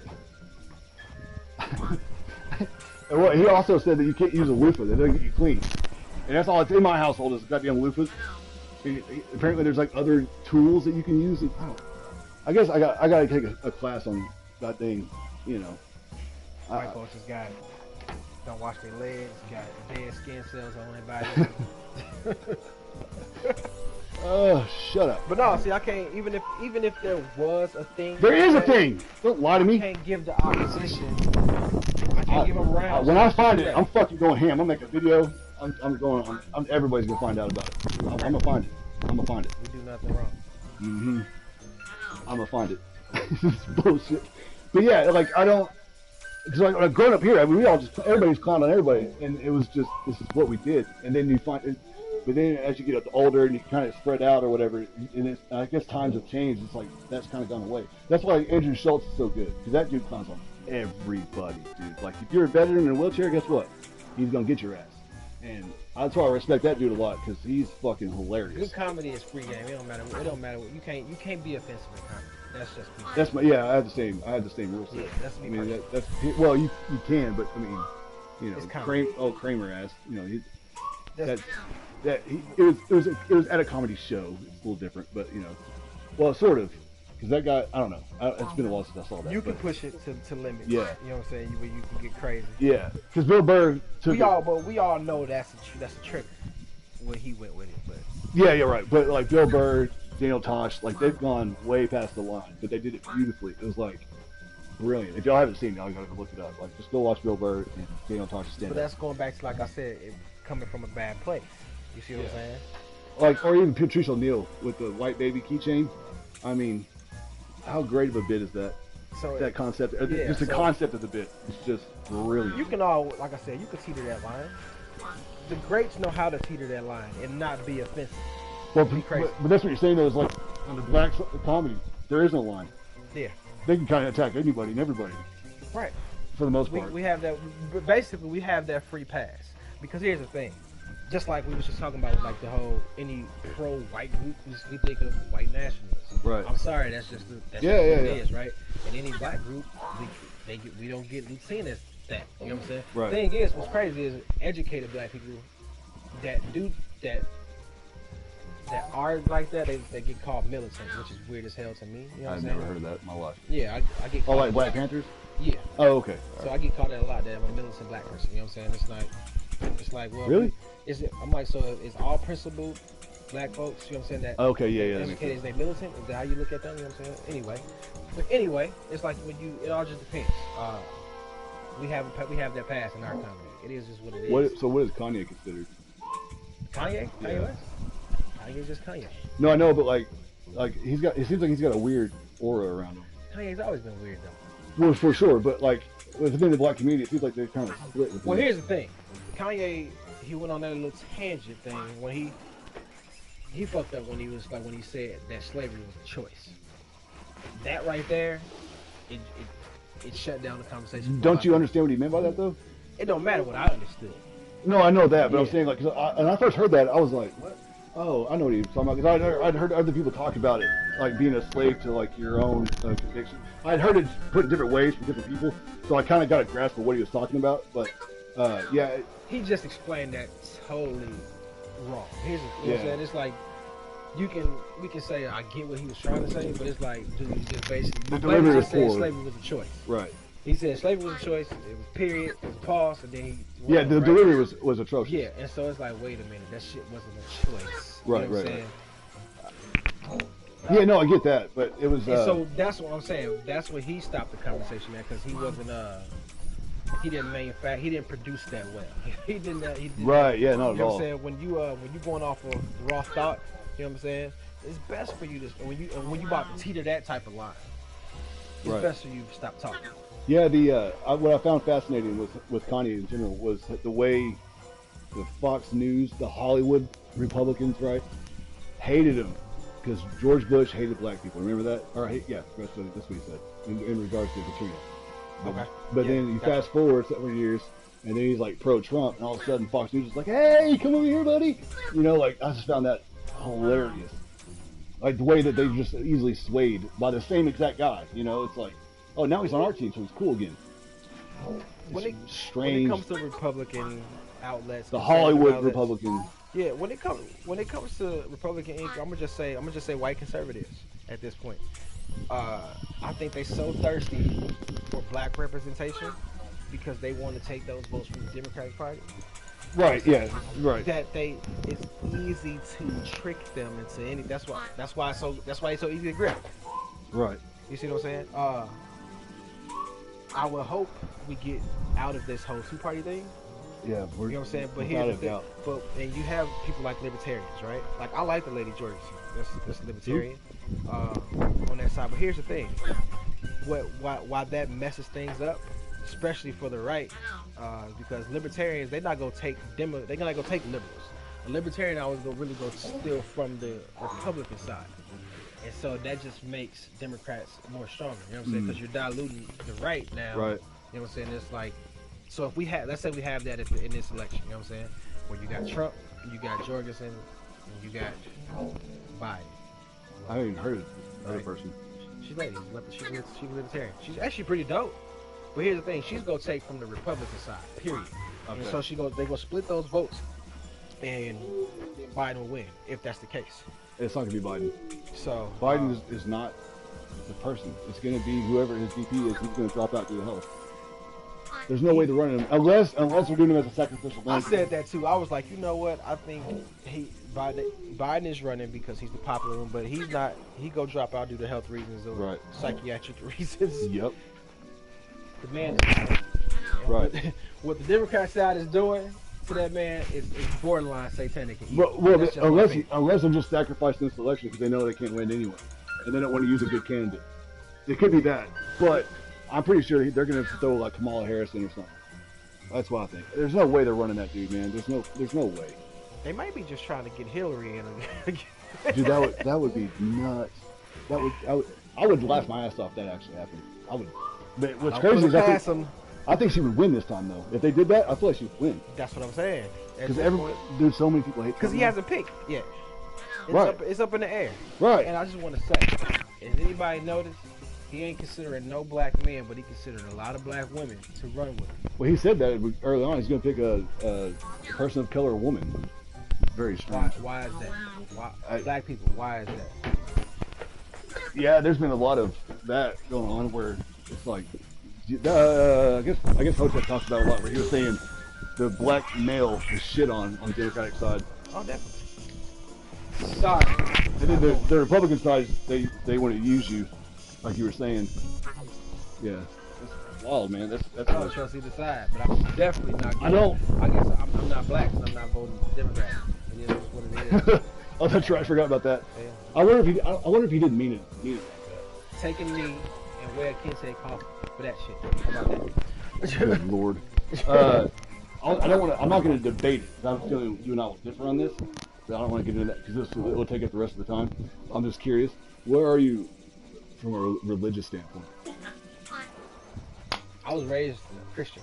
Someone asked, what are you? Now, currently, today. Religiously, I can say my own thing. I'm more spiritual than anything. Okay, fair enough. All right, then there's nothing really to debate. All right, fair enough. Yeah. Where are you with abortion?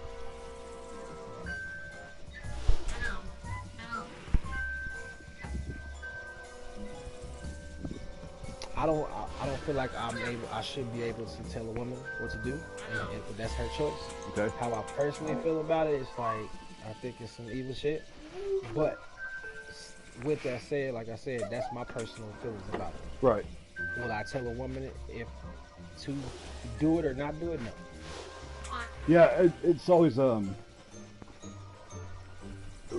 it's what's neat or not neat. What's fascinating about that whole topic, in a dark way, is that as science progresses, the earlier on in the pregnancy you can save the baby, because for a while it was like you could have an abortion up to 6 months because the baby wouldn't survive outside the womb. But now I think as early as 3 months, and so some girls don't even know they're pregnant until after 3 months. So it's like that's a fine line, you know, because you can no longer make that argument that it's not a baby yet.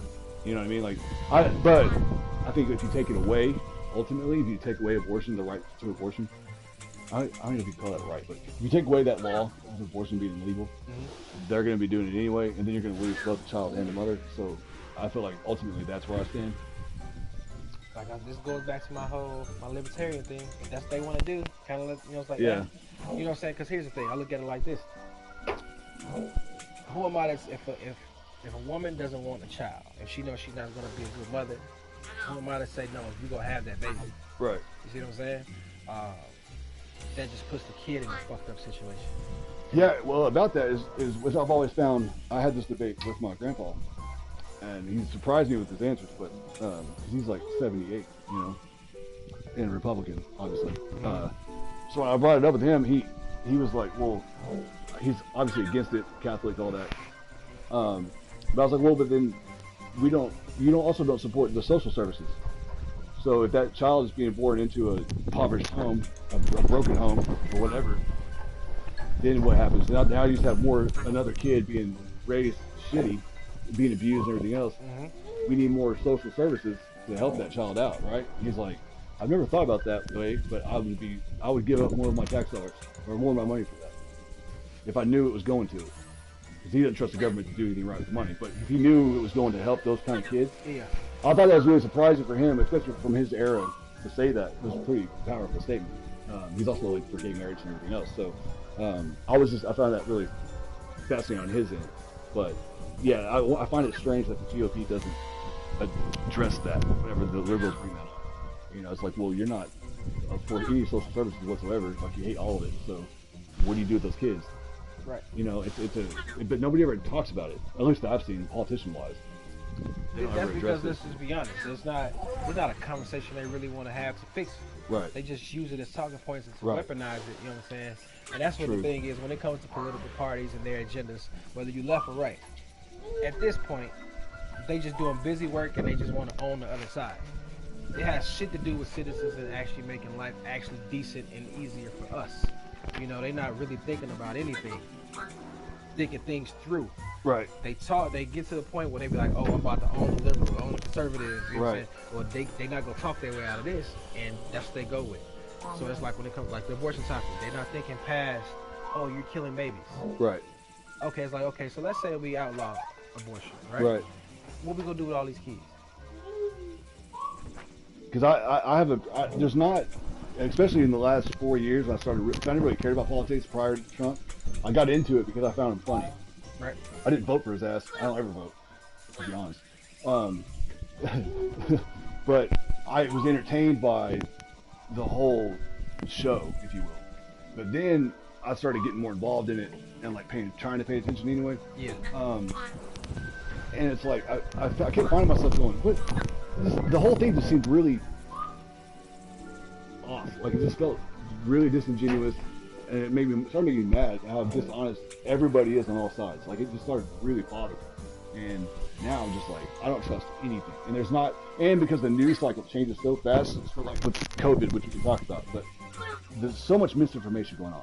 Like, everywhere about everything, even in gaming. Just the news outlets on gaming, as an example, just outright lie to get clicks and stuff. So where I'm at now, there's not very many hills I'll die on, because I don't trust the hill. I don't trust the topic that wherever my stance is on that hill. I don't trust it because shit could change tomorrow. All right. And so as I get more information, I'm like, all right, I'll change my mind. Like, cool, I'm on the liberal side today on this one topic, and then the next day it's like, oh well, shit, this dude just came up with a good idea, or a good comeback. I like that. Let's go walk over here. And that's where I've been. But when it comes to certain things, I'll die on these hills, which is anything that's done wrong to children, I'll die on that hill. Anything and I know that this is not across the board fair to say, but click on your name. There you go. Abuse of women, I'm not down with that. Whatever, right? At all. Like, I will die on that hill. I don't think it's right. And I know there's a lot of scenarios where you're like, well, what if this happens? What if this happens? I know that and then Bill Burr's the whole bit with Chris Brown. I get all that. Like, there are anomalies, but generally speaking, I don't agree with it at all. But outside of that, there's not a whole lot of hills I'll die on, because I don't trust any of the information that I'm getting. Mm-hmm. So I find that a huge struggle for a lot of people too. Like, it's just, how do you choose a side politically, knowing all that? And there's both on one topic. Okay, the Russia thing, as an example. How can there be one story, but wildly different opinions on that said story that's based on a fact, right? If the fact is he's a Russia puppet, how could both sides be completely different on what they think is happening? Like, agendas. It's crazy. It all depends on your agenda. But what the fuck are we supposed to do? Like, I don't know. Like, is that dude work? I don't know. Do they have P tapes? I don't. How do you turn the damn TV off? Stop watching that shit. Nah, people just gotta learn how to think for themselves, really, to be honest. Here's the thing. But how do you vote, though, at that point? You can't trust no information that gets put out there, because each side is biased. We don't have no media outlet as far as news that's in the middle. Doesn't seem like there is. Nothing I'm aware of. So it's like, you can't trust it. You shouldn't trust it. You should not, if you are an American citizen, you should not pick a side. You should be in the middle looking at all the goofies that have who are parties. Sorry, you know what I'm saying? It is what it is. Because at the end of the day, each side has good points and they got bad points. I joke all the time, I'm a libertarian, conservative, liberal, independent. Because I'm all those things. You know, when it comes down to it, I'm a human being. So it's like certain things, like you said, certain things you agree with when it comes to liberals, certain things you don't. Certain things you agree with conservatives. Some shit you agree with libertarians. You know what I'm saying? It's like, any human would be all of these things, because that's just humanity. Right. So for you to say you on one side and that you on one side of the aisle and that's it, and you agree with the ideology of this side and everything that they talk about, that's stupid. You know what I'm saying? Because at the end of the day, you become biased in some type of way. So if you're saying you're more libertarian, how would you tackle, like public schools, fire departments, police departments? Are you still for all that being in play? It's a necessity. I think, yeah. So taxes going to that and all that. You're good with all that? So public schools, I'm kind of different on public schools because they just super shitty. You know what I'm saying? They super shitty. So I don't really push that. So like, okay, so for like my kids, my kids go to school and they're homeschooled, right? Because my wife just can't do homeschooling full time. Right. And my kids like to be, even though a study saying that homeschool kids are better socialized, right? So, but with the school district they're in, we know our taxes go directly to the school, and it's a good damn school district. You know what I'm saying? So we don't mind it. We don't mind it in that case. Like inner city schools, fucking terrible. Right. And so you get into where the money's going. Why they don't have adequate equipment? And if you talk to a lot of educators in the inner city, you know what I'm saying? A lot of them will tell you like the curriculum is shitty, it's outdated. Right. They don't teach these kids really anything. Well, I didn't know, as an example to your point, I didn't know Juneteenth, or not Juneteenth, but the Tulsa Massacre. I didn't know that was a thing until I watched the damn Watchmen. Watchmen. Everybody, like almost everybody I know that's white, did not know that happened. I have a friend that lives in Oklahoma, did not know. That is fucking outrageous, dude. Which it comes to a lot of things. Here's the thing, and I said this is my stance on that. America is not going to teach real history at all. It's not, especially black history. And it's a reason. That's a big reason why white folks say a lot of the shit that they say when it comes to black people. Because honestly, they are ignorant when it comes to black history. All they know is Martin Luther King. All they know is slavery too. That's as far as really a lot of 90% of their knowledge goes. That's why they didn't know too much about Juneteenth. That's why when Watchmen came out and that first opening scene was a thing, that's why he exploded on the social media. They was like, wait a minute, that's real? Yeah, that's real. My honest to God thought was like, oh my God, they're pushing some crazy ass Black Lives Matter agenda. That's what I honestly thought when I first saw it. No. So and then I was like, it was so well done and stuff. I was like, man, I was looking up the show because I wasn't real familiar with the characters. Mm-hmm. And so I was trying to Google like the background on the character. Yeah, like just trying to learn more so I could get a better understanding what the fuck I was watching because I was really confused. And then I saw that was real. And I was like, whoa. Yeah, that's real. So basically when black people be like, you know what, every turn that black people have got ahead, it's always been white people coming along fucking it up. So this is where my stance is, the way my group of why we move, where do we move? Here's the thing. You keep all that shit quiet, you know what I'm saying? You do and you move, you don't need to let your opposition know what you're doing. Because here's the thing, white folks just throughout history, we just talk about history of this country, have always came and fucked that up. Here's the thing, give me an example. Black Wall Street. Why you I don't know did you fuck that read is. into why that happened? So that's Tulsa, Oklahoma. It's Black Wall Street. It was? That's what it's called, Black Wall Street. It was? Yeah. So basically, here's the thing. So back then, right? In 1921, at right? that time, it was a Democrat governor there, mayor, whatever, right? 1921, right? Yes. Okay. So here's the thing. What happened was, of course, you had segregation, all right? And so the white folks, they did their thing, and the black people were on their side. So black people started utilizing group economics and realized, hey, we're going to make our own town. We go develop our own businesses, and so we don't have to go over there, and we don't need to be treated a certain type of way. So group economics. So what happened was, black folks started outdoing white people, the white town. White folks didn't like that. So they came and burned all that shit down. They called it race riots and all that other shit. Now, school is not going to teach you any of that. You know what I'm saying? And it showed when that show came out that history in school is not going to teach white folks about the ills and the other shit that they've done to compound what we have today. And that's why a lot of black folks feel like shit, no matter what you get ahead, white folks gonna come and try to fuck it up. And that's just the history of this country. No matter, because it's more than one Black Wall Street. It's more shit. That's Tulsa's not the only place that happened at. It's more to the whole thing of economics and black culture. That's crazy. And stuff that's not taught. That becomes like what Hotep talk about McGraw. You grew McGraw Hill education. Yeah, which was hilarious. So you have to research these things to understand the plight, I would say, and where black folks is coming from. But that's why the white folks say the ignorant shit they say when it comes to black people. Like, you're not oppressed. Nobody's doing anything. You know what I'm saying? Equality, this and everything, and it's everybody has the same opportunities. No, the fuck we don't. Okay, so there's a gentleman in our chat right now. I don't know if you're listening to it, but I did another podcast with somebody else about these same topics. And he's a black dude and would debate you on that. That's fine. As far as the opportunity? Yeah, like oppression and stuff. He has a very different take on all that. I would love to make that happen.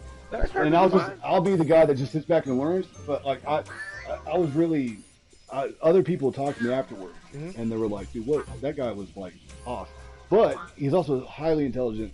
I have a lot of respect for him, and so I guess if some people would listen to what he was saying and just equate that to like Fox News talking points. Yeah. That's definitely not what he was doing, but that's the way they viewed it. And so I'll be curious to have y'all two talk because so I see it differently. When I was growing up here, I saw things differently in the way he described it was not how I saw it. Okay. And so I disagreed with him, and we debated it, but I can't debate it at the same level that you can because I don't have the history. I don't have the knowledge. So understand when I say, so today, do I believe that black folks are oppressed the same way? No, I do not. You know what I'm saying?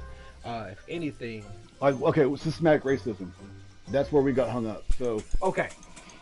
Now I saw that. So let's say you're a devout racist, right? Let's say that. Let's just say devout racist. Devout racist. Just okay. say you are right. you all out racist, right? Correct? And let's say you become a judge. Is the system racist or are you racist? But then again, you use your power to be racist. Okay, so this is what I brought. I brought that up, or he did. That's an individual. But I said, when you have several of those across the nation, that then to me becomes systematic. Correct. That's why I said it. He argued with that, but based off like definitions. And so it's hard to argue with that with him because if he's going off the actual law, and there's no racist law written in the books, you can't technically call it systematic, right? So anyway, my point is, I'm just setting that up for the next, if I ever get y'all together. Right. And so here's like I tell people, like when it comes to the whole per capita and the crime stats, right?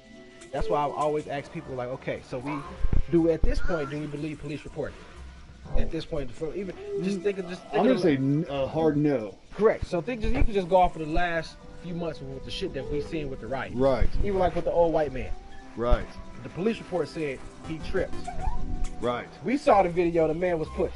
Right. Right. So you got to think about it. These are the people that are writing police reports that's going into crime stats. Right. So when they be like numbers don't lie. Of course numbers lie because humans lie and we make up the numbers. And also I would argue, is there really a 13% black people?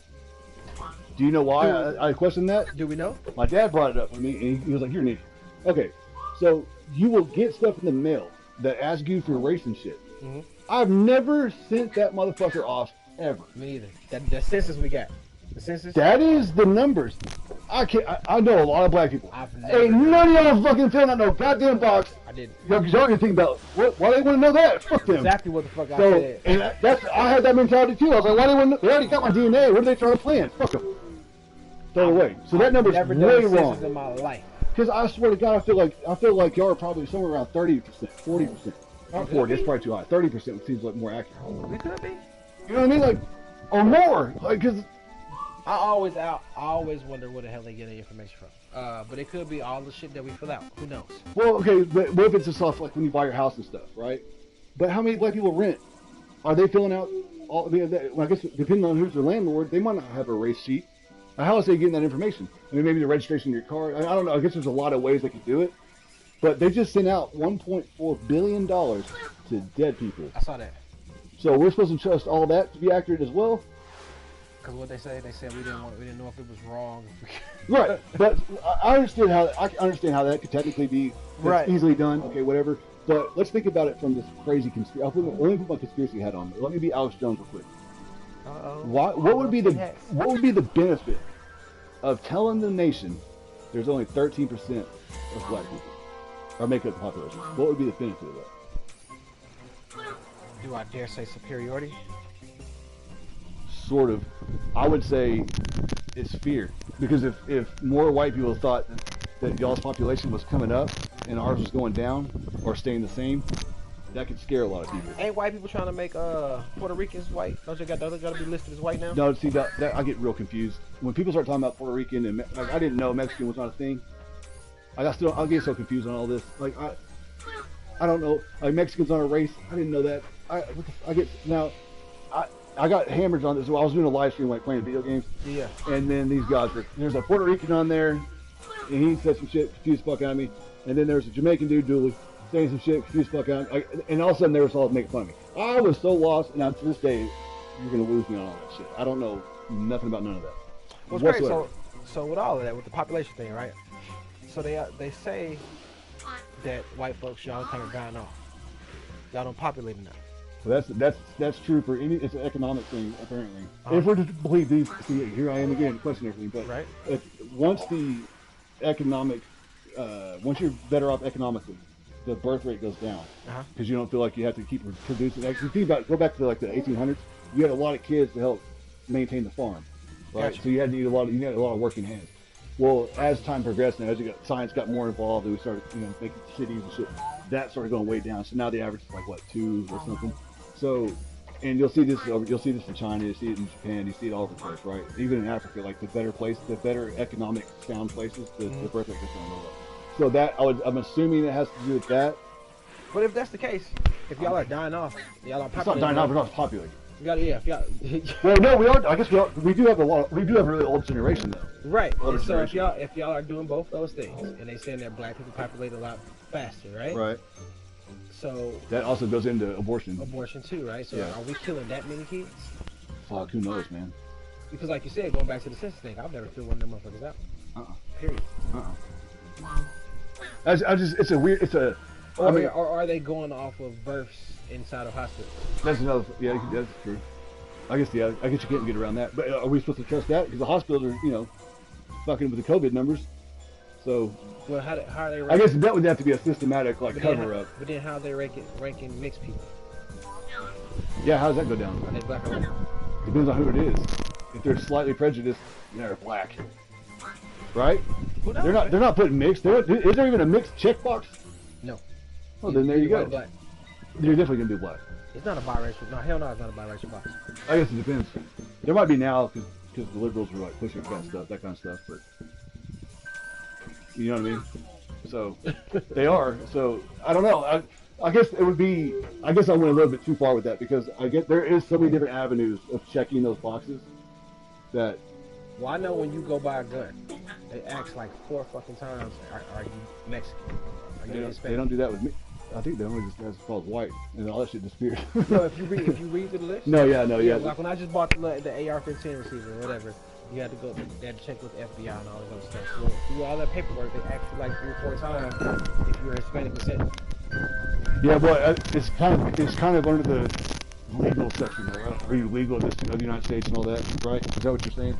No, my thing is why they keep asking the question. I'm already quick that I'm black, right? So why they so focused on the Mexican folks? No, but I think it's because I did one too for that one, and I think it was more about are you a legal citizen of this, but I guess they did kind of go over it several times. That's what I'm asking. If you already say that you're black, right, and you're a legal citizen, why you got to keep asking me if I'm Mexican? Yeah. That's what I'm saying. Maybe they're just like me. They're getting confused when Puerto Ricans come in the picture. You think it's real confusing. You can't confuse Puerto Ricans and Mexicans or Dominicans. See, yeah, you can. Also, I don't know what the rock is. And they would get offended. I know. Trust me, I've done this a lot. I also don't know what the fuck rock is. What is he? Who? The Rock? The Rock. Who also? Vin Diesel. He's Samoan black. I've heard he's Hawaiian. See, I don't think you know. Also, Vin Diesel. What is Vin Diesel? I don't know what Vin Diesel is. See? What the fuck? I started thinking maybe he's Arabian. If that's even a thing, I don't know.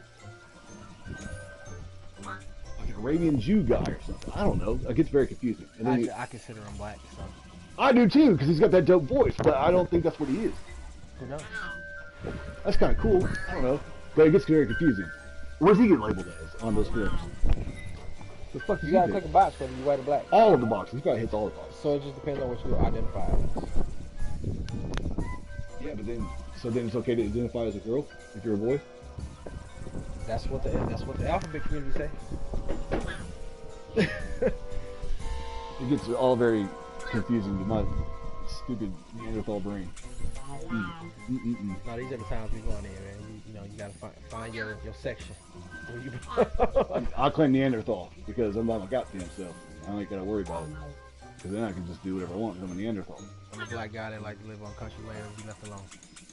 You have a cowboy hat? No, not a cowboy. I feel like you're gonna get a cowboy hat. No. But you're gonna like style it like a fedora while in your Volkswagen. Nah. That's the move. Do you have cowboy boots? Nope. You want some? Nah. I bet you're gonna get into that too. I don't know, man. You're gonna keep hanging out with that sheriff or whatever. He's gonna hook you up with some cowboy boots and square toes. You're gonna love them. Nope, I'm not a cowboy. Don't like horses.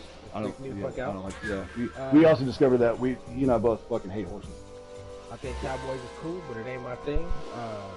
At the end of the day, I'm a city guy. I don't like to fuck with the city like that. So. Well, you grew up in the city. Yeah. Like, have you ever been camping? Yes. I've never been camping. I've been camping. I was not something I decided. My mother shipped me off for the summer. Damn. You went to like a camp for kids? Yeah. I ain't never done that either. And I went to a camp with my church group, Young Life. I've never done that either. I was against all that growing up. I don't trust it. I can take you over there later. There's a church. It's kind of changed now, but it was right outside our neighborhood. We lived in Springfield, like right down there. and there was a church like on the outer skirts of the whole neighborhood, and I don't know what kind of church it is to this day or what it was. It's changed now, but we went there, my brother and I, just like our friends were going to the neighborhood. So fuck, we'll go. Do we get in there and they locked the door behind us, and they wouldn't let you leave. Oh no, that was some freak shit. Exactly. We had to get out the fucking window, bro. We went through the window and ran away from that place. I've always had a real bad relationship with organized religion. Yeah. So I got into a big old debate about it last night. But yeah. So fair enough.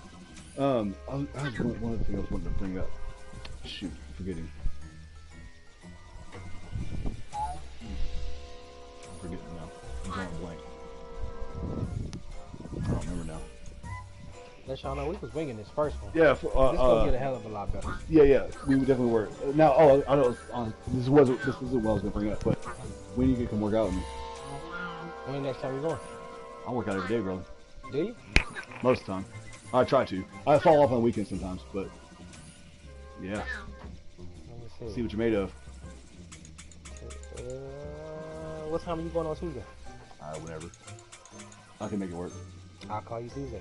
There you go. Now, so the gym I go to, they got a big old like spray painted mural.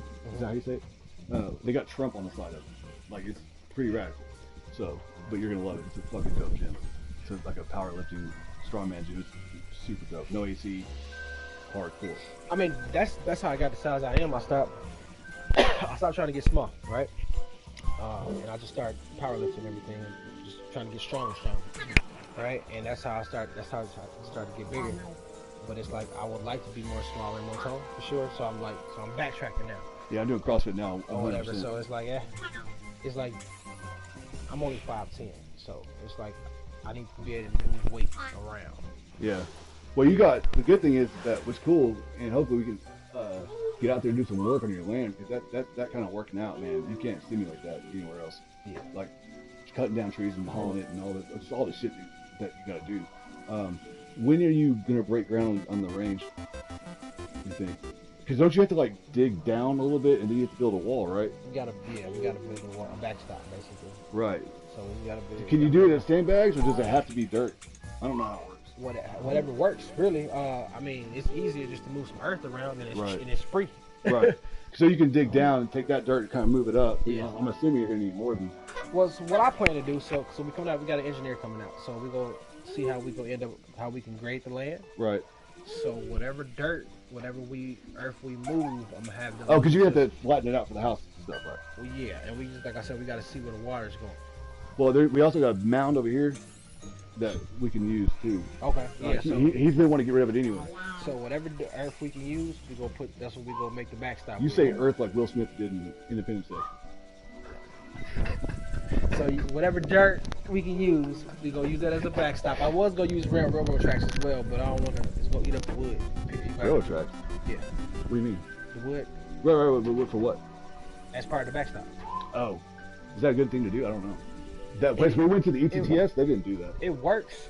It works, but the thing is, like, depending on how much you could be shooting that shit, it's gonna break up no matter what. Right. Thing is, you want to build and stop the bullets. Like today, the reason I was outside on the land because I was shooting flat metal jackets. Right. You know what I'm saying? So you can't shoot that in the range. I was trying to look that up, but that range that we went to, they didn't. At least from what I saw, they don't have any restrictions. You gotta call first. You gotta call, because here's the thing: FMJs, they're ricochet. They can ricochet. They ricochet a lot better, a lot more. Yeah, but if you have to use flat, those are more expensive, aren't they? That depends on where you get it from. Because I was using FMJs when we went out there together. Yeah, it depends. I called Alpine today. They was like, yeah, you can't shoot those out here. So these, you're not talking about that. That's a hollow point, right? That's a hollow point. So that's not what you're talking about. You're talking about the flat part. Yeah, no, I'll show you. Because that was, dude, if you had to shoot these things, it was too damn expensive. It was $30 for 20 of these damn things. Full metal jackets is what you can't shoot.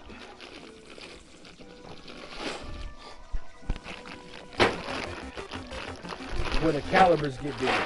So you remember, is that what I had? Huh? When we went out there, is that what I had?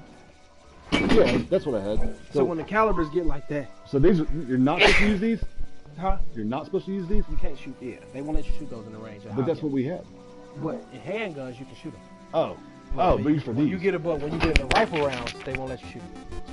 Well, the rifle we shot, dude, my 308. Oh, really? Yeah. Was they full metal jacket? Yeah. I got 250 in some bitches. But we would shoot them right directly into the backstop in dirt. Right. So in ranges.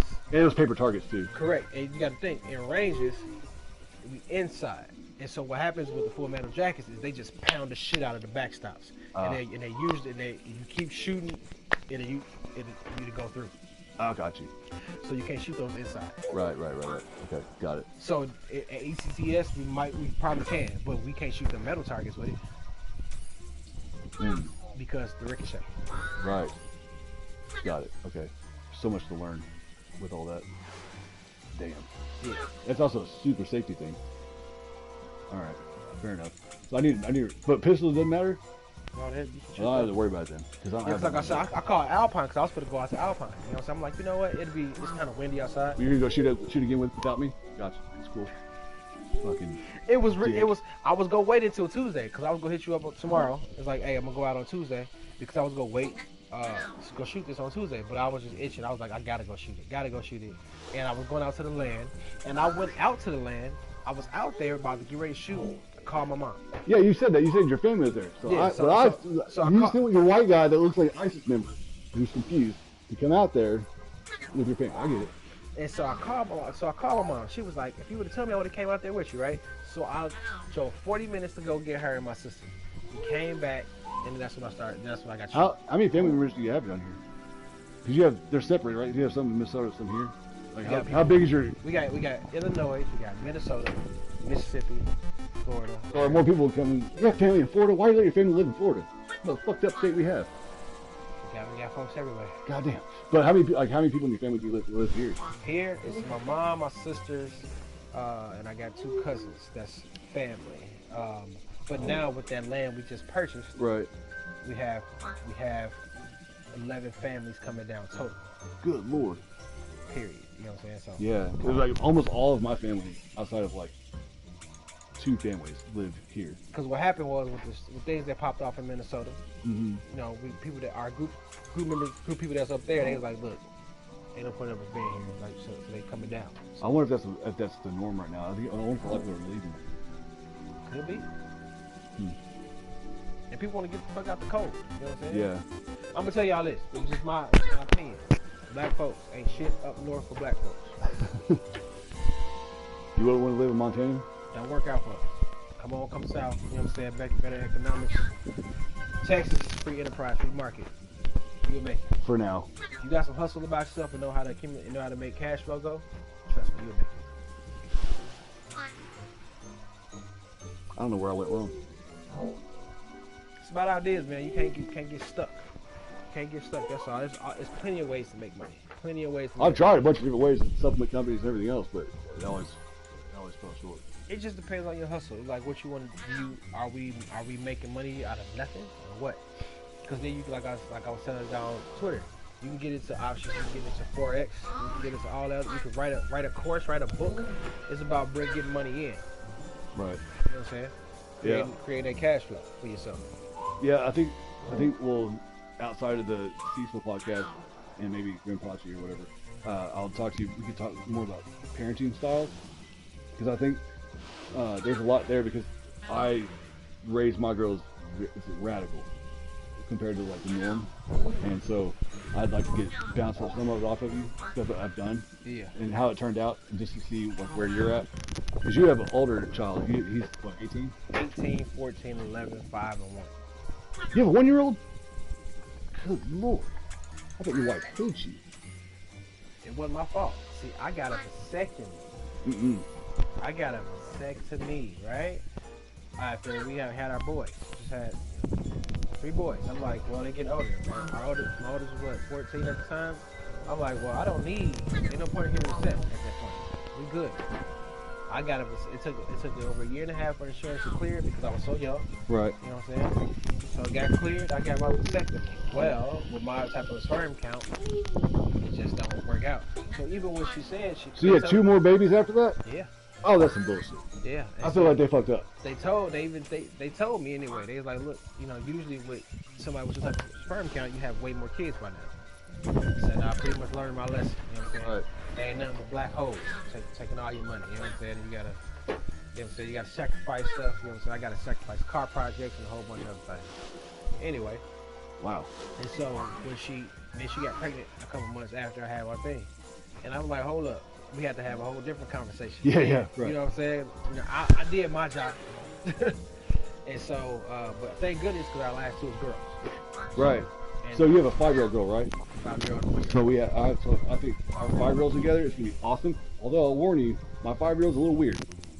She's out there like she might eat a plant for no reason. So yeah, she's a goofball. Gotcha. That will be exciting. I had a similar situation, but my test levels dropped to nothing due to abuse of substances in the past.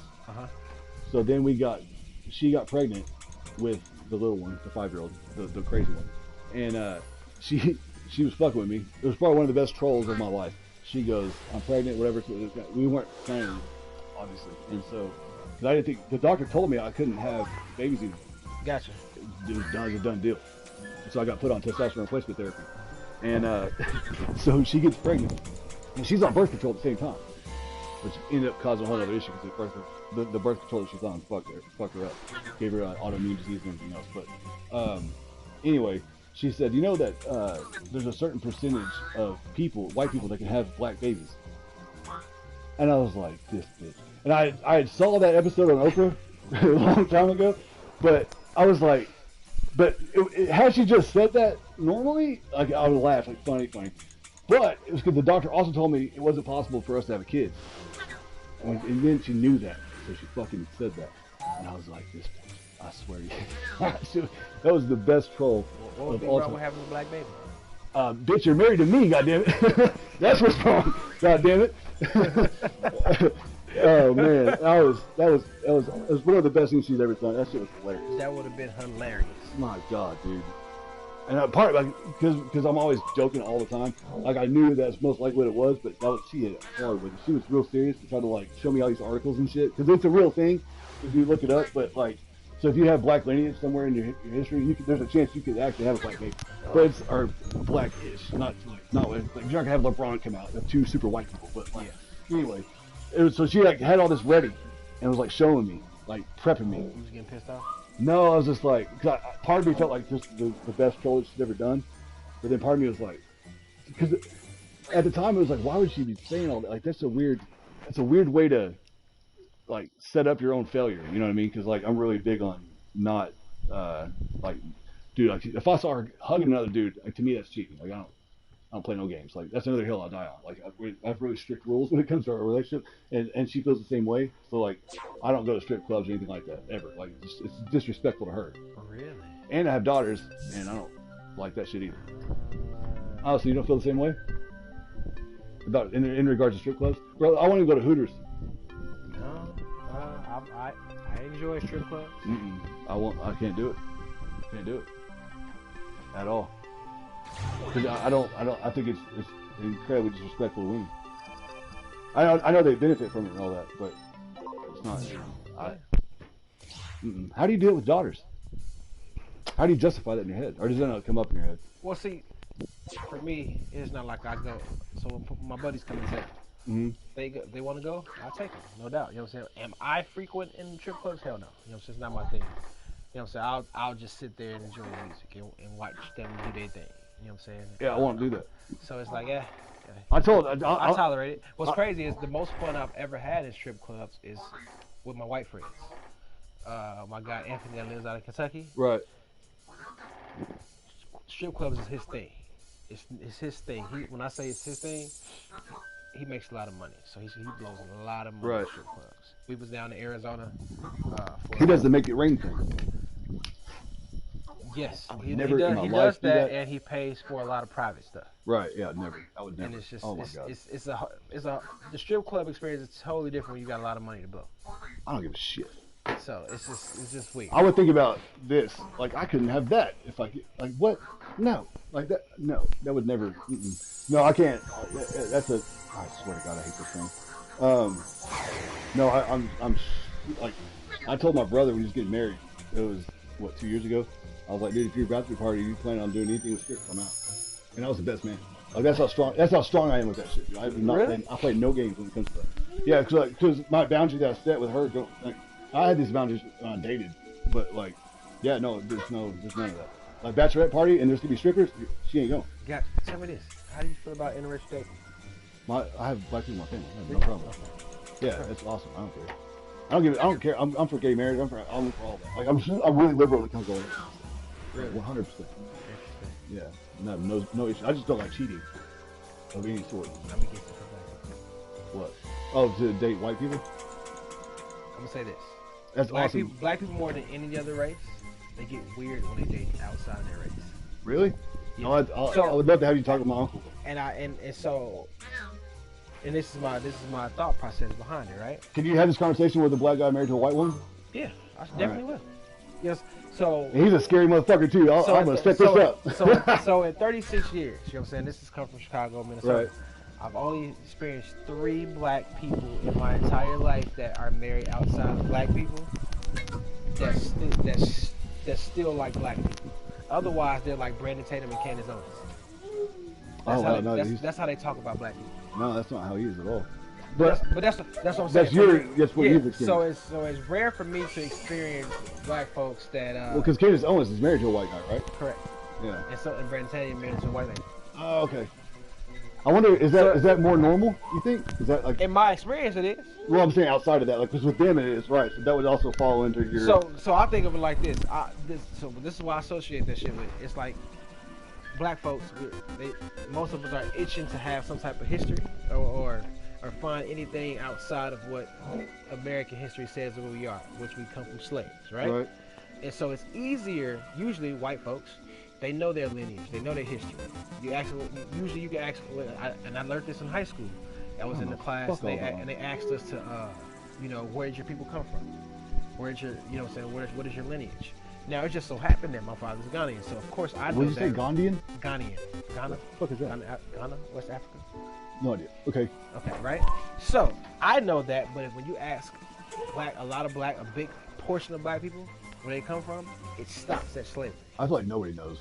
If you ask white people that, they usually have an answer. They know their lineage. They know where they. No, they have cop-out answers. I'm just. German or UK area, like that's pretty. It's a cop-out. Start asking the question. I have. I asked my whole family. That's why I did the thing, because nobody knew. Don't ask outside of your family. Oh, well, I haven't done that. Just ask people. We don't give a shit. That's why. Like, ask them if they know where their grandmothers come from and blah, blah, blah. They usually give you a decent little timeline. Okay. I'll take your word for it. Usually with black folks, it stops at slavery. Here. That's, okay, right. You know what I'm saying? And right. So that's an issue. Isn't that kind of hard to find, though? Sometimes that's kind of hard. Isn't there, like, paper trails with lots of stuff, right? Correct. Right? Okay. And that's why it stops there. Because it's like you don't. Oh, because white people fucked up y'all's lineage. You don't know. Well, we did. It was stolen. You know what I'm saying?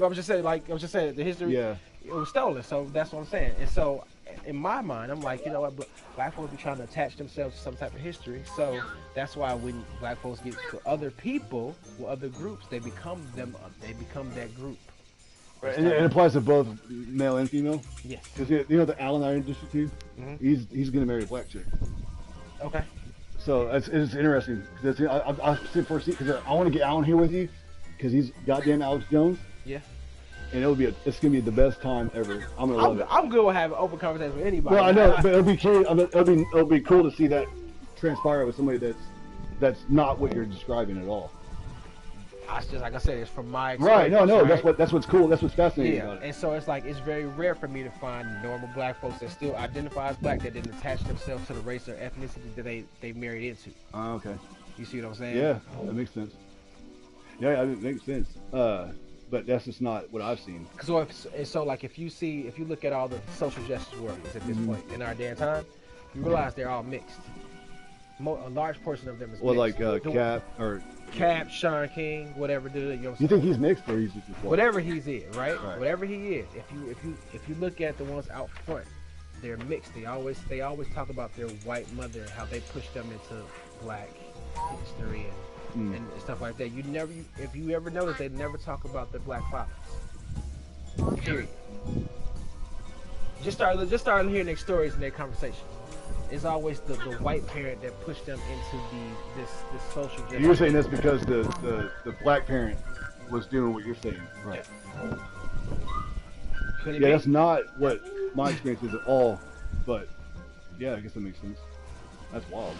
I'm just saying, look at all the social justice out front. That's out front that we know about. They always mixed. Right.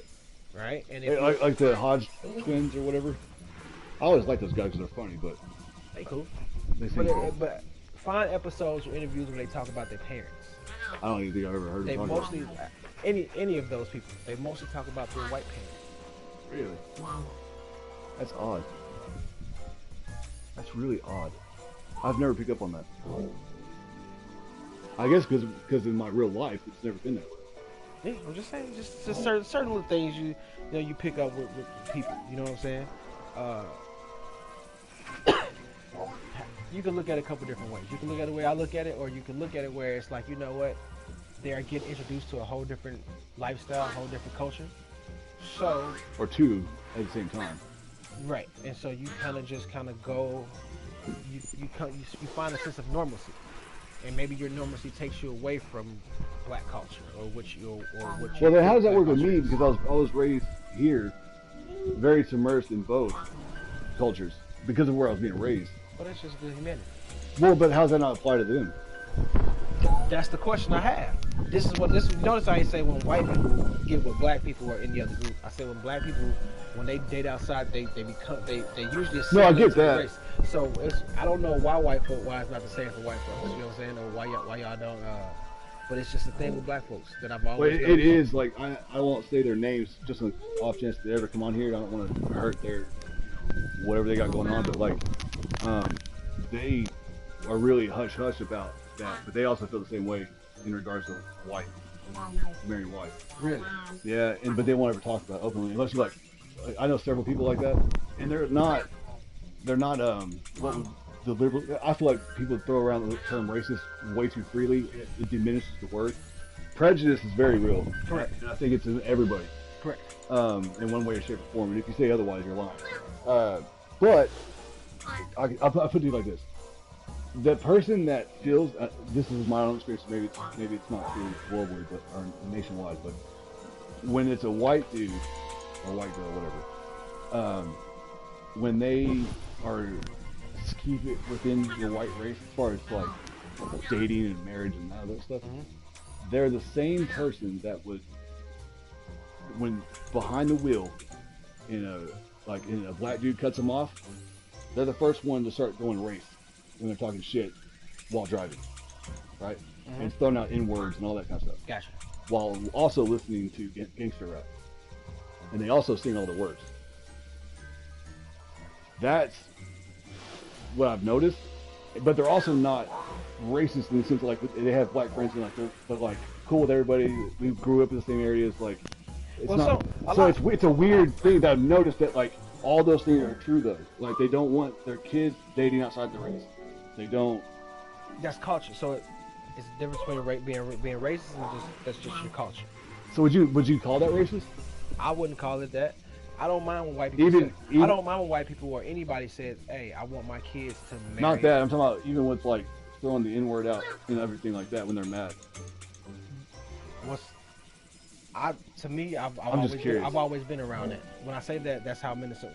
That's Minnesota culture. Right. You don't know shit is wrong with those people until they get upset. Right. And then you all type of words. You see what I'm saying? But to be fair, he also uses it against white people too. Or these, I know several people, but so with that, I look at it like this. Like even with that word, any form of that word, I don't personally use. I don't even let black folks call me that, right? Right. But I do know in the culture of America, period, that everybody knows that's a trigger word, right? And so when I do hear that word, no matter what, especially even if it's coming from white folks, I'm not triggered by it because you're looking for a reaction. Right. You know what I'm saying? And it's like, okay, now and this is the reason I can stay away from police. Because if I react the way you want, then I'm gonna be in trouble. Right. Or they're justified in their thoughts or justified in their actions that come next or whatever. Correct. And so the only way I react emotionally in violence is when it comes to my kids. Right. Period. You know what I'm saying? But you calling me a name, you calling me a nigger, you know what I'm saying? That's not for the gain a reaction out of it. You gotta do way better than that. Because at the end of the day, how I look at it is, I may be that, but I'm damn sure richer than you. Right. and that's how I look at it. Why talk shit about my credit score again? God damn. Yeah. So that's my I guess you could say my default setting. You know, so when it comes to that type of stuff. Grim said because black people are racist. we definitely could be. You know what I'm saying? I mean, no, he's the guy I was telling you that I had the whole conversation with. Oh yeah. Yeah, I can't wait to get y'all together. But so it's like I don't get triggered by that. Is it hard in some situations? Definitely. Yeah. But it's like when you train your mind to look past the situation and see the whole playing field. At this point, if you called me that, right, and you meant it in a malice way, we go get into a fight in the backyard. Somebody go get drowned. Then, at the end of the day, that's a far distance to go to get drowned. No, that's a bad fight. I'm just saying, like at the end of the day, what's gonna happen? You know, right. at the end of the fight, it's gonna be a winner and loser or whatever. Right. And I can see and say I can beat the hell out of you, but at the end of the day, we don't know that. You know what I'm saying? Or I could pull out my AR-15 and shoot you. Then I'm what? Right. Prison? You know what I'm saying? So I look past it at the end of the day, and I'm not gonna lie. I hang a lot on my hat on my success, if anything. People can call me that. That's fine. You can give me all your talking points, your white and your black talking points, but at the end of the day, I'm more likely richer than you. Right. So I don't give a fuck what you think about me. Period. And that's the way I try to go about it, even with my kids. If they run into prejudices or racism or what it is, it's like at the end of the day, they calling you something to get a reaction out of it. Right. Anybody can be a nigga, and that's just what it is. Right. So, and my son had a situation up in Minnesota when they just opened the U.S. Bank Stadium. He was with another some family friends. Some things kind of got misconstrued or whatever, and so he was up there by himself. And he asked a white couple if he could use their phone. They told him no because black people steal. Right. Right. Now he was 15 at the time. So this pissed me off. And it put me in the mindset where it's like you get to that point like these are your kids. Right. Right. So you can hit me with the racist shit all you want to, the prejudices, whatever. But leave my kids out of that. Right. And now this would possibly send me into a tailspin. But otherwise, you know, I had to coach myself in that too, since I have boys. Right. You know what I'm saying? Like I said, 18, 14, 11. That's what that makes me think something. So raising daughters is scary in this world. Yes. But it's also probably is it more scary, same scary as raising a black boy? It's different. It's different threats. I know, but like, if you had to put it on a scale or a pie chart, like what's worse? From a father's standpoint. I can put it like this: when it comes to my boys, I have more of a culture issue with America. That's their threat. The culture issue in America. Period. When it comes to my girls, I'm more afraid for them. Afraid the threat is black people in me. Now, what I mean by that is, for the simple fact, my girls are very light skinned. Okay. And within the black community, you deal with colorism. Right. Correct. So somebody. It's like that with Mexican people too. So somebody's stupid ass son is gonna fetishize my daughter because she's light, and somebody's stupid ass daughter is gonna throw shade at my daughter because they're dark skinned and she's light skinned. Well, okay. So okay. So what about from a Tourette standpoint, or like sex and all the stuff that comes? I mean, like, you know what I'm saying? All the things that you. Well, I'm gonna be honest with you. I don't think I'm mature enough at all to address that with my daughters just yet. Well, that's what I'm dealing with. I pray to God that when they are of age, that I can have a cool conversation with them about it, or they be open. Because here's the thing with my boys.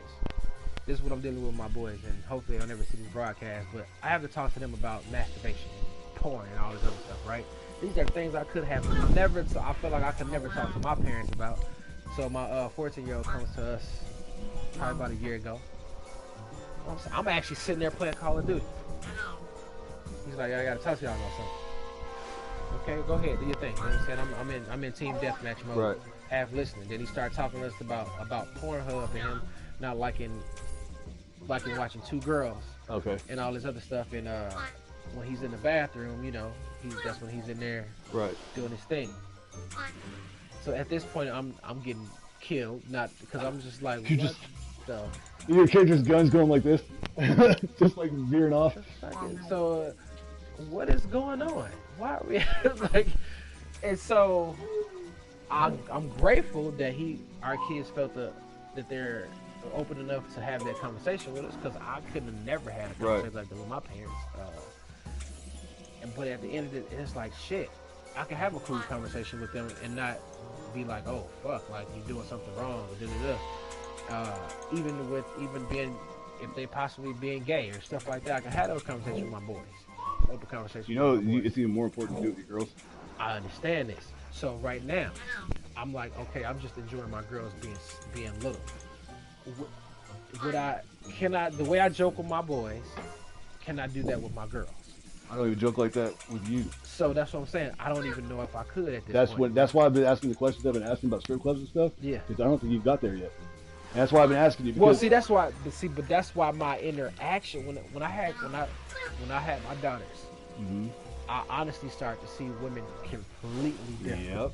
You know what I'm saying? Right. So that's why I'm asking these questions. Completely different, because it comes. I'm like, karma is real. Because here's the thing. That's what I'm like. I don't put their mom through a lot of bullshit, because I feel like, hey, that karma thing, it might not hit me. It might hit my kids. And I don't need the shit that I've done in my life to women to hit my daughters. See, thankfully, I have no karma that can be passed on like that. Thankfully for me. Right. So the reason why I'm bringing this up is because I'm dealing with it right now. Actively. So you got Tina, you got it. 14-year-old daughter. How old is your daughter? 14. But I'm telling you, like, you can't. Well, you can do whatever you want, but it's hard. You have to. I lead by example in everything. So if I'm over here, like, I won't ever comment on women on TV in any kind of sexual way, and I haven't since it started. A little bit, once I found out we were having the girls, I started to like self-reflect, and everything started changing. Yes, agreed. And so I was already anti Hooters and all that stuff prior anyway, because my wife worked there and I saw what she went through, and I was like, dude, fuck all dudes. Like I just don't. I had to leave one time. I was, but anyway, it was insane the way women are treated. Wait, so did you meet your wife at Hooters? Do what? Did you meet your wife at Hooters? No, I've been with her since we were juniors. Oh, okay. Yeah. So we got together the summer before we were seniors, and we've been together since. But so she got that job late in the senior year. So anyway, I hated it because she started doing the whole modeling thing and all that, and it was just like, I fucking despise it. Cause I saw what was happening, and she hated it too because the money was the same. So we kept it going because we needed it. Or she did, rather. And hell, we shared a bank account in high school. But anyway, I don't know. For me, raising the girls, like the masturbation talk and all that, like in my opinion, that helps. I hate saying empowered. For me, for some reason, that word bothers me because the way liberals use it. Yeah. I don't like the way they say it because it's always been like weird. It sounds, yeah. It just don't seem right. It's weird as hell. I believe in it and I preach it, but I don't like saying it. But essentially, what it is like I want them to take self-worth, right? Right. And so I want them to not. I know that sex is going to come up. I know that nobody gets out of high school without having sex and all that. I mean, your daughter had a whole boyfriend. Right, but she never left the motherfucking house with him. Okay, gotcha. I was wondering. I want to go get in your business. Right, but but think about that situation. All right, so this situation arises where she's like, I'm into this scene. I was already like, hell no. Right. But I also know that when the father and/or parents say no strictly to anything, you'll go down that road. Yeah, that's how I was. I was terrible like that. As far as like, when I hear a hard no, I'm like, well, that's a hard yes. So I didn't want to go down that path because then they're going to go behind your back. So if I say yes, I can at least somewhat control it. And so I told her, I was like, look, baby, you're going to date him, right? but you can only do there's rules. As long as you admit to that or you agree to that. I said, well, what are the rules? It doesn't matter. Are you agreeing to the rules or not? I said, yes. All right, cool. Here's the rules. He can only be here. Y'all can never leave. And that's how it was. And he ended up being, going to the Marines and all that. So he had a good head on his shoulders and all that. Like, I like the kid as much as you could like somebody dating your daughter. But and the fact that he was damn near an adult, I took him outside. Or he wanted to talk to me outside to ask for her hand in dating, right? Which I respect the fact that he even did that. All right. But dude, he was scared shitless. Like, and I told him straight up, I said, look, man, I do not approve of this. But y'all are gonna do what y'all do. But I'm gonna tell you this: if you fuck up, you're an adult, and I'm gonna deal with you like an adult. And I walked back inside. And you saw, you met him. He's a pretty good kid. Yeah. Stand up. So.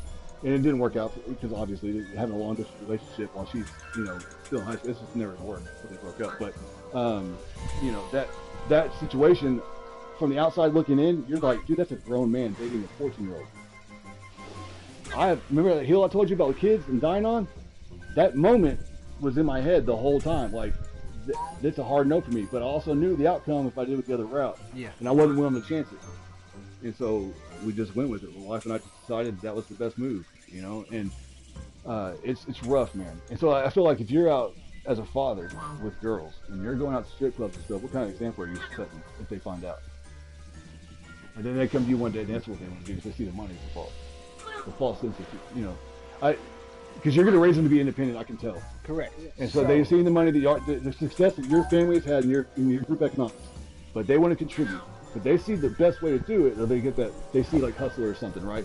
No, see, I already know this is gonna be a conversation once they get to the point. Because here's the thing, in our house we kind of go with this whole freedom of thought thing. You know what I'm saying? It's like we like to communicate with our kids. Mm-hmm. Period. And it's not too many things we can really, we like to have a conversation with our kids. It's not a dictator thing. You know what I'm saying? Where it's over here ruling with an iron fist. It's more of a conversation. I learned a long time ago. Like even discipline and stuff? Huh? Like even through discipline? Yeah, so I was going to get into that. So with my 18-year-old, totally ruled old school. Okay. Right? And honestly, in some ways, it fucked them up. Like switches and stuff?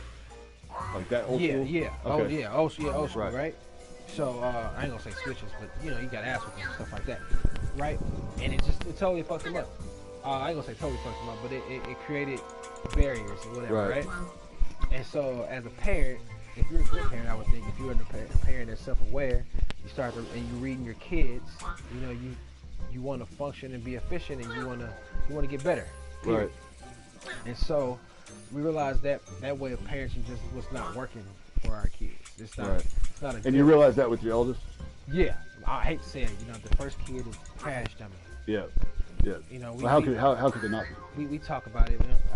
I apologize in a lot of different ways. You know what I'm saying? Because you get to realize that certain parenting things that was kicked down to you just wasn't bullshit. Wasn't right because there's no reason for it.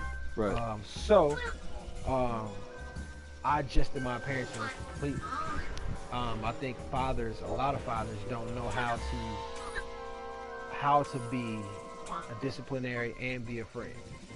And be a therapist and all those other things. Yeah, it's challenging. It's kind of like an either or thing in a lot of situations in our younger mindsets with kids. Mind you, I was a father at 17. Right. So my son was literally born on my high school graduation. So I went from being a kid to being a father. Trying to have to figure out. And we were right there behind you. So. And have to figure out how I'm gonna make my life function as a mate, a father, and trying to figure out who the hell I am individually. Right. And this is around the time I was rebelling against everything my parents told me to do. You know what I'm saying? Everything. Right. I'm gonna go out and do my own damn thing. And mind you, this is my first kid. It's not my first kid. It's my second kid because she had an abortion the first time. Okay. You see what I'm saying? Right. And that's why how I am on abortions. Right. So when she had the abortion, that's what she decided to do, right? I mean, it fucks you up a lot. Right. I did a whole presentation from my high school thing about abortion. Oh, wow. Because I was so messed up about it. Right. But she was so messed up about it because after a lot of people she started seeing kids, and so she wanted to make up for it. That's how we got Right. Our son. Oh wow. Yeah. Okay. Oh, but you still weren't aware that was happening. What? But did she get off the pill or something? No, she wouldn't put an abortion. No, I know, but I'm saying like, so this your son that's here now. No, she was. She tricked you or something? No, she did. She was fucked up, and I was like. Oh, so both. So he was planned. Yeah, the makeup baby. Right. Killing the other baby. Right. Wow, that's wild. But also kind of beautiful in a way too. You know, so that's how that worked. And it was what was crazy is he was born, 14 weeks ahead of time. Right. Came home on the heart monitor and all this other shit. Wow. Yeah. So, yeah, when it comes to raising girls and being a role model and stuff, it's hard because I also don't want them to think that you can't be sexual and stuff. Like, so I'm playful with my wife all the time and stuff like that, you know, to show that. And then we also don't hide when we fight, because I felt like it's like with my parents when they would fight growing up, but they didn't really hide it either, because like the way you learn what a good relationship is, because everybody fights. So, you know, we're just super brutally honest with our kids. Like I never. You got all girls, right? Right. So like we never, even with our first child, we never talk to our kids like babies. Like you'll see like, oh, we're not supposed to. Right, but I just never. I felt like it was just terrible. Like, I always hated when I was growing up as a teenager. When I saw that, I hated it. Yeah, child development will tell you. Child development course will show you that you shouldn't talk to people. Yeah, so like that. Right, and so we never did that. We always talk things out from a disciplinary standpoint. Like, but then sometimes when that wouldn't work, you know, I'll come up with crazy things like. I met a guy that had some of the fattest ass calves I've ever seen in my life. Like his calves are just enormous, real shape. I said, dude, how the hell did you get the calves like that? And he goes, well, my dad, I got in trouble. He would make me just stand on my fingertips in the corner. I was like, that's the baddest ass idea ever. So we've done stuff like that, partially because I wanted the girls to have like badass calves. Like, that's an awesome benefit for them to have later on. Like, it's cool. But it works too. Like, they fucking hate that shit, you know? Like, you know, getting your calves and right sentences on the wall. Like, it's fucking excruciating. But it also works their mind. It works their hand-eye coordination. It makes them strong. So we've done stuff like that. But yeah, when it comes to like sex stuff, like on TV and whatnot, like I won't let them. We'll play this in sections. There's some pretty bad shit in this game, but like I'll expose my girls to violence and stuff, and even some sex stuff. But I will never show them until they get to a certain age where there are females being objectified. Ever. And there's cartoons that are that way, dude. That I don't want them watching. How do you hide that with like in today's world with smartphones and everything like that? Because I say that because here's the thing. Our family, we're very open with this kind of with sex stuff, right? We talk about it openly, and all the kids, they are in the delivery room when the kids are born. It's like a whole damn little show thing. Really? Right? Yeah. I wonder if that's more of a cultural thing. Is that normal? I don't know. In the black community? That's the way we function. You know, I can't say if it's a black community thing or not. But here's the thing, because we don't want to hide sexuality. We don't want to hide none of this shit because this is life, right? So with that, I still, even with treating my nieces and everything like that, because when we found out after our son was having this conversation with us, right? We say, well, how the hell you find out about Pornhub? Friends and stuff, yeah. Family members, the girls. Oh. The girls, his cousins. Right? We like, wait a minute, so Smurf put all y'all on the Pornhub? Right. So, and so we like, oh, damn, that's so weird. And so, yeah, I wanted to know, because like my in-laws, all of them really have girls. And I just want to know what their dads was saying to them. And literally, I think what changed my mindset about my girls and how I was viewing this, like it was crazy. I could be open about it with cousins and other people's kids and stuff like that. I'm very, very open, right? But as soon as I got my girls, it seemed like a switch just happened, right? And I'm like, look, I just want them to enjoy them being small. And I don't want to have this thought process, right? That someday somebody's son is gonna penetrate my child, right? Yeah. So I know it's gonna happen, but it's like I don't want to talk about it, right? So this is what Courtney's. This is exactly what he said to his daughter that put all of our kids on Pornhub. He said this is, and it just made me just crack up laughing. He said, well, shit, sometimes if you got to play with it, play with it. And it just, his joking about it just made me comfortable about it. And with my own daughters, once we get to that point, and it's just like, am I ready for that point? No. That's why I'm enjoying them while they're 5 and 1. Right. But when we get to that point, I just hope that I can have, I guess, cool conversations like I have with my boys. Now, because even though I know it's different with your girls versus girls, make you parent a whole lot different. If you have boys, you see what I'm saying? Like, until we got our girls, I can parent one way. I just had boys. There's not too many boys. They're not too emotional. Right. And conversation is very limited. Right. With my girls, my daughter, she would, if you ask her about her day, she would go you're about to find out. Yeah, she would go on and on and on and on, and you don't really get that with my boys. Right. You know, you ask them one question, like, you know, how was school? What did you do today? All right. It was cool. Right. It wasn't too much. I mean, you tell anybody, you know, tell me about your day. Right. You know, it's like, all right. And they always been like that. But the girls are totally different. So it changed your parenting, where I would say girls need more mental health than anything. Right. Yeah, when it came to the sex talk, we've had both now, with 2 of the girls. I wrapped it in humor, because it's easier to sell. Like, when you are at a comedy club, right, and you're listening to a comedian do a bit, and you start to laugh because he hits, what do you do next? You know, the very next thing you do after he hits. Do you know what you do? I never thought about it. You listen, because you want to hear the next bit. Correct. Right. So the way I figured it works in sales, it works in life, just in conversation. But like, whenever you are talking to a child, and even if there's like something's gone wrong, like it's a disciplinary thing, if you can wrap it in humor, they'll listen and retain it more. From what I found. So as an example, with my eldest daughter, when we were talking to her about sex, she had, you know that slime, where kids in the slime? Yeah. Okay, so she had one of those, and she was doing like this. It was squish, squish, squish, squish, squish the whole time we were talking. What was the joke? Well, I was like, so she kept doing it, and my wife was just like, she couldn't handle it.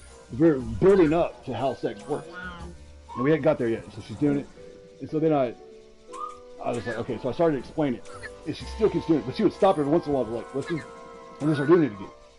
And I started to draw a picture to explain it, and I was like, wait a minute, this isn't working. What you're doing? She's like, yeah. I was like, that's exactly how it works. And then it clicked, and she got it. And then, but it was weird with her, because she had almost like a grossed out, like mad at me situation, where she didn't talk to me for days after that. We had that whole conversation. It was rough, bro. But then my 11-year-old, right? Her situation was way different. She had a lot of questions, and she was like blown away, like, what? I thought, you know, the bird brought me here. I didn't realize it was y'all doing that. She snaps back and she goes, so y'all done it 3 times? We have 3 kids? I was like, oh Lord, baby. No, baby. So then I explain how, like, now you got to go into the pleasure part of it. Right. And it's hard with it, because at the time I think she was 9 or 10. So, you know, but again, I wrapped it in comedy in some way, shape, or form. I actually have it recorded. I recorded that one. I'll share it with you, because it's. Yeah, I'm not even there with you. Lord. I'm trying to be to wrap it in humor. Not only is it easier on the child, it's easier on you. And I wanted to be the one to talk about it. But I was the one that helped him or talked to him about, you know, or with my eldest about periods and tampons and all, because I wanted me to be involved. And my wife was there too, but I wanted to be the one kind of dictating the pace of the conversation, because I wanted her to understand that, like, I was there for her no matter what. You know what I mean? And you're not going to gross me out. There's not going to be like.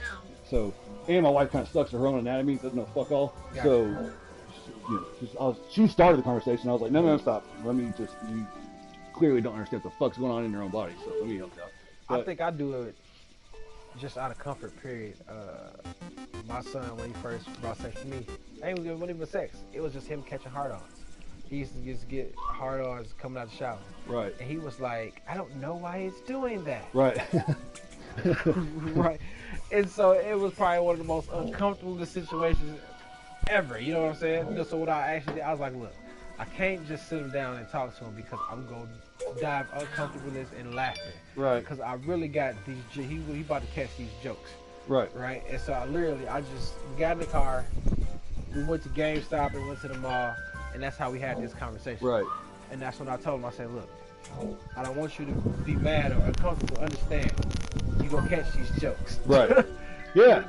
I think that's healthy though. Right. And I probably would agree with you that it made things a lot better. It made things a lot comfortable. Because he was able to laugh about it, he was able to obtain the information. But yeah, he caught. Because it's less awkward at that point. If you allow, if both parties are also laughing at themselves in a way, like it just makes it easier to cope with. It's not so yeah, it's very rough, man. And so this brings up, I'll bring it back to race. I noticed this growing up here. I noticed that black dudes were far more sexually active, or black women too, from what I could gather, faster than white people were. And I forgot that. I'm gonna say I forgot that fact for me growing up here. That's how it was. I don't know if that's generally true. I'm assuming it is based on the culture. And I'll parlay this into another thing. You saw that video I posted on Twitter a while back where I was crying. You remember that? I don't know if you saw it or not. No, I don't think I did. I found out my daughter, my 10-year-old at the time, went behind her back, got TikTok, and she was doing some like fucking atrocious shit on that thing. Okay. And dude, I lost it. Like I was real upset because she was doing all the things I'm strongly against women doing. Like, gotcha. And she was 10, and she didn't really totally understand what she was doing. Gotcha. And then I read the fucking comments, dumbass, and saw who was commenting. Yeah. And I fucking lost it, bro. Like father, she was rough. Anyway, so you asked me earlier about how I feel about dating outside the race. Never bothered me, never cared. Right. But then one time I went in my daughter's room and I have another rule. I'm assuming I'm hoping you're going to adopt the same rule. I noticed a weird trend. Our kids only FaceTime. They will not pick up the damn phone and call. Right. It's weird. It's not weird. It makes sense. It's probably better than the phone because there's interaction. You can see each other. Although most of the time they're just holding the phone up to the ceiling, but whatever. So when I walk into the room and my eldest is talking FaceTime with a dude, and I walk in and then he gets off camera, that's a bad motherfucker. You don't need to be dating that son of a bitch. Because gotcha. you don't even have to say it. You get it, right? Like if you hide, that's a bad dude. One time, the guy that she was dating was a black dude. When I walked in, his shirt was off. Now, and then he ducked. And so when I saw him with the shirt off, showing off his little faggot abs, okay? You can't say faggot. I know, I apologize. But when it comes to my kids, I get irritated. I say shit like that. I apologize to my gay friends. I didn't mean like a gay thing. I meant it like a disrespectful to him kind of thing. Look, so he ducks off camera. And I was just like, hey, I seen you. I know you. Look, let me see you. What's up? And he wouldn't get back on camera. And this is a problem for her to this day. This was, that was 2 years ago. And anyway, I left the room with her. I was just trying to tell her dinner was ready. But then she started having those issues where like girls were picking on her or whatever. I don't want to say bullying, so I'm against that word too. Because hey, guess what? Kids talk shit and mean each other. It ain't necessarily bullying is the thing, yes, but I think you have to get to a certain threshold before it's bullying. That's not what was happening to her. But what ended up happening was his ex-girlfriend was a light-skinned black girl. All right. So he dumped her to date a white girl. Yeah. And it made that whole community, because the black community is rather smallish in Midlothian, and so it made them all mad at her. And so she was being faced with all this like animosity, and then that girl was threatening to fight her all the time, and it was getting kind of hard to help her deal with all this. And then I found out, kind of like more towards the aftermath, that was all because of him. Well, I tried to put a stop to her dating him, but I didn't want to say a hard no. Again, same thing. It was more of like, hey, he's causing all this extra drama, and he's probably going to end up going back with her because they broke up a whole bunch. I found out that like him and that girl kept going back and forth, and I was like, he's probably going to cheat on you anyway. It's just going to be heartbreaking. She ended up breaking up with him for that reason, and she was trying to get away from all the drama. But I forgot about the fact that black boys are way more sexually active at earlier ages, and so I didn't even talk to him about it, but I am reluctant, not necessarily with my oldest daughter, but with my 10-year-old or 11-year-old, and then my 5-year-old, to date black guys at early stages. For that reason. I don't know if that's fair. Maybe all guys are that way. Just to be frank, I don't like any dude, like straight out of the gate. Like I don't care what they look like. I don't fucking like them. Hey, if you got sons, I don't like your son. All right, look, I don't like your son. It is what it is. Like, sorry, like I just don't. But that's a tough one too, because it's more about the sexual thing and pregnancy and all that. It's not so much a race thing, but I do notice the race side of it Am I right in that assessment? I can say for me, I'm gonna speak for me personally. I mean, how you had a son at 18, right? So 17.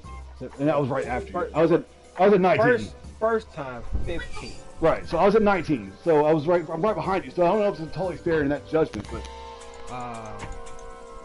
I used it. For me, sex was a coping mechanism. Right. Whether good or bad, I just used it for a coping mechanism. Period. So okay. So do you have that same fear for your kids, your daughters? If that's a thing within the culture. Well, I mean, like none of my kids, even my 18-year-old, he's still virgin. So. Okay. So you might have don't let that sit with your daughters. That ain't normal, bro. And so that makes me nervous. That came from the parenting style switching. To becoming self-aware as a parent. Right. Where you're able to call yourself out on your own bullshit, and assess how you maybe some of the stuff that you grew up under, what your parents did and they stood on, maybe it is bullshit for your situation. Right. And not to bring those things into your parenting style. And I think for me, that's what I had to do. I had to call myself to the carpet, whether me parenting like my parents parented me was efficient and effective. Right. What was good, what was bad, and assess that to me and my own children. You know, the way I was parented, especially when it comes to the discipline part of it, it don't suit my children. It don't suit the times either. You know what I'm saying? And it's way better ways and effective ways to parent. You know, I learned to not parent out of fear or survival. Right. You know what I'm saying? So let me say that's the bigger part. It's not technically fear, it's survival. Now we don't need to survive. We can actually just live. So rules are totally different. And like I said, the way I grew up in it was different. It was a different set of rules.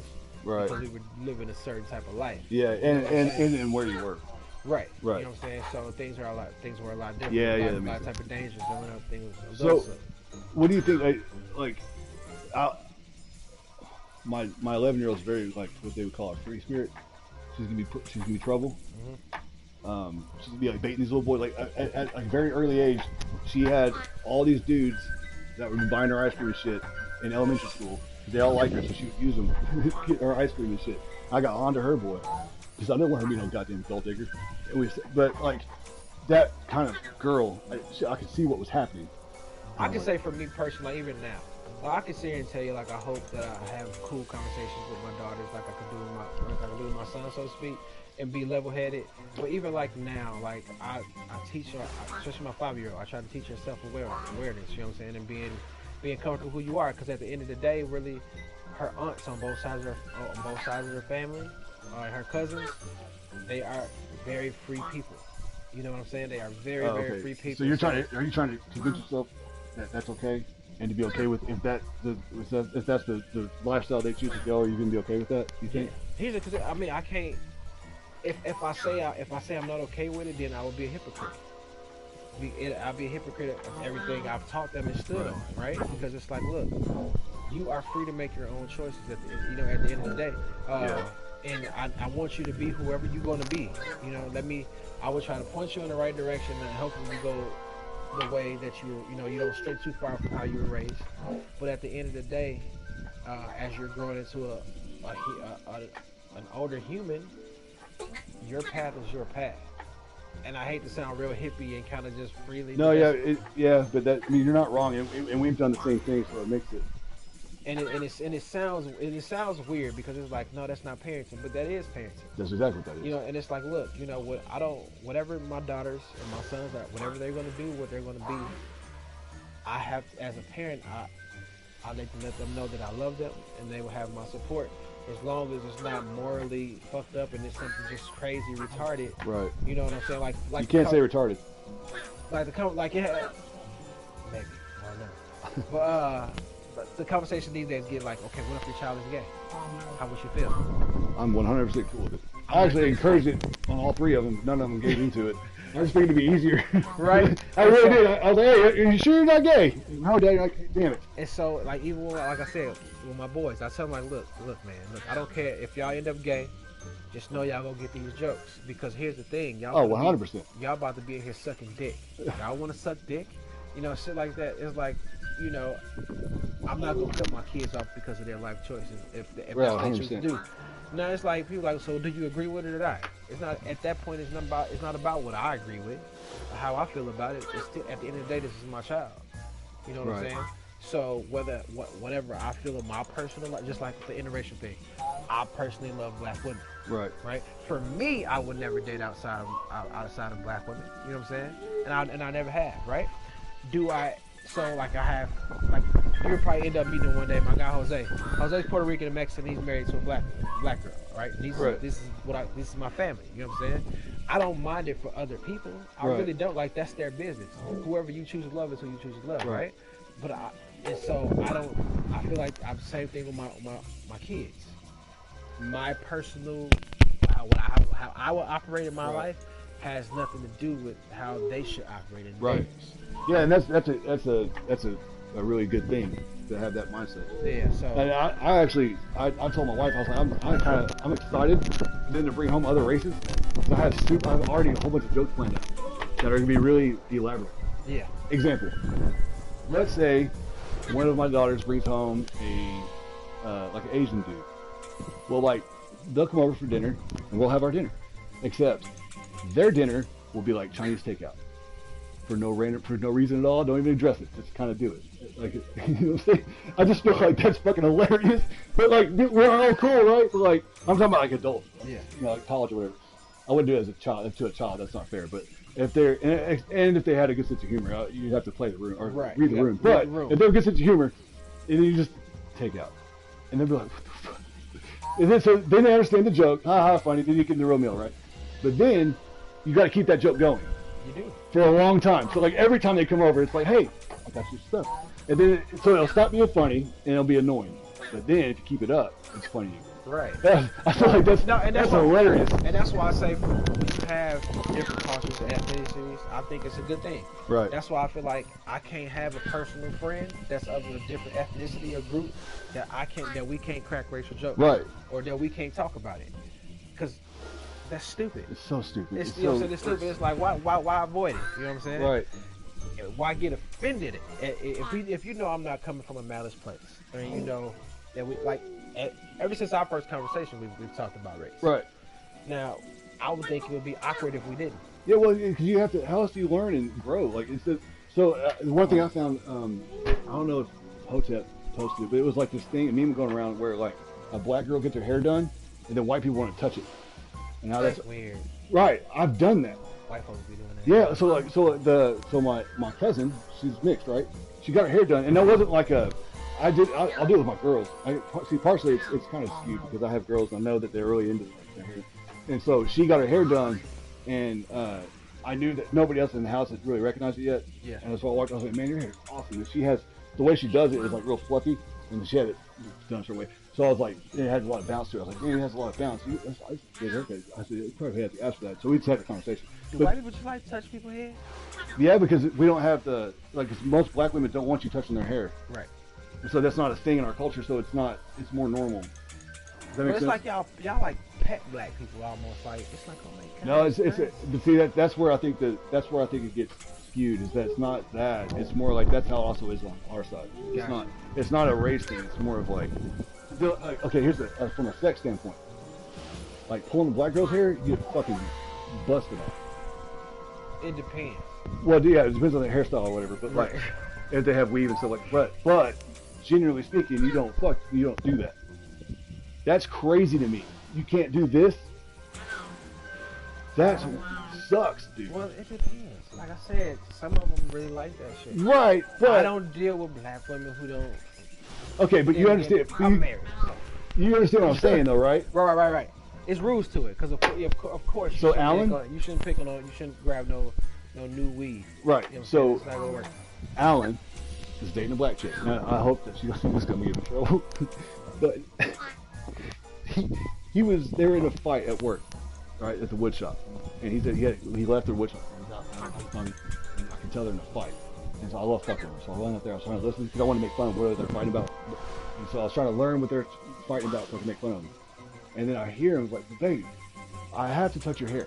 I just have to. He'd never heard. He grew up with me, okay? Half our school or more was black. Yeah. How the fuck do you go 18 years and don't know you can't fuck with black women's hair? How do you not know that? And he's like trying to convince her that like, this is the thing, I want to touch your hair. And she's getting mad at him on speakerphone. Dude, I was rolling. And when he came back in and I explained to from her perspective, he was like, what, are you serious? I can't touch your hair. Like, no, dude. Have you ever wondered why she wears this? And he was like, oh my God. He had no idea. He had no idea about the pillow, how the pillowcase.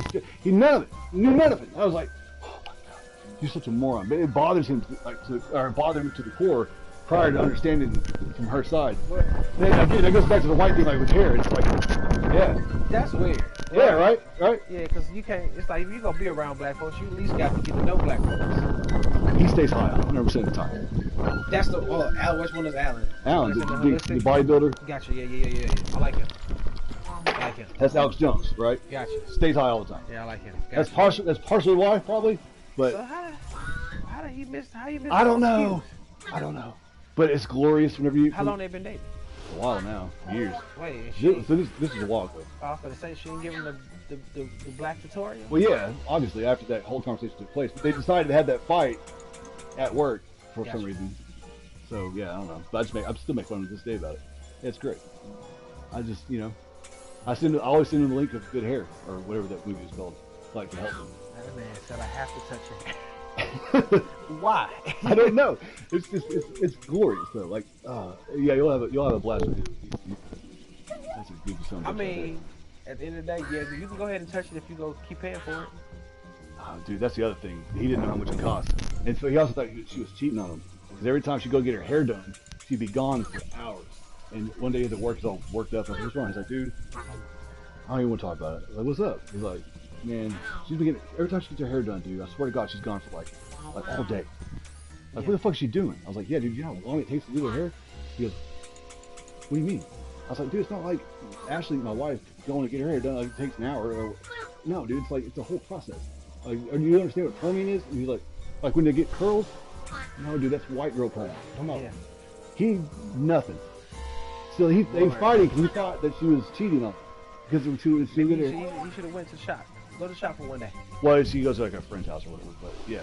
No, just go hang out. I'm sure all that's taking place, but it was just a whole like culture shock kind of thing for him. It was just hilarious. Like, because even when I had my locks, I'll be gone for about 2-3 hours through the whole process. I hate getting my haircut, dude. So it's like more than anything. Yeah, it's like that takes a while, brother. That's something. Hopefully you got used to. Yeah, but still, it's just like hilarious to me that he didn't know all this. Yeah, you got. Dude, he's also his hair is an investment. Right, and there's also just more context about Alan. He has a subcompact Smith & Wesson, whatever. It's like a 40 cal, right? Subcompact. He went to his first gun show recently, and he was so excited. He's like, dude, check out what I bought. And he shows me a picture, and I was like, dude, he bought a 32 round clip for a subcompact. I swear to God, the clip is way bigger than the gun. It sticks out like this. Yeah. It's just the most goofiest thing you've ever seen in your entire life. You're like, of course you bought that, Alan. Of course you did. A concealed firearm that you're not supposed to see with a giant fucking tail come out the back of it. What the hell is wrong with you? Oh my God. Dude. Ain't nothing wrong with extended clip. Dude, I'll show you the photo. Hold on.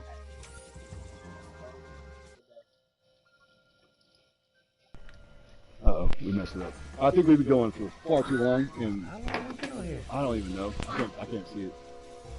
Damn, it's 2:23. Dude, we can't get. Do we still got people in here? I don't know. I don't know how many people are in here. I told my dad we'd be out of here by 12. God damn. We done fucked up now. All right, my wife and them are she's probably watching. She's probably mad at me. I apologize. Your wife done call too. She's like, he's killed you.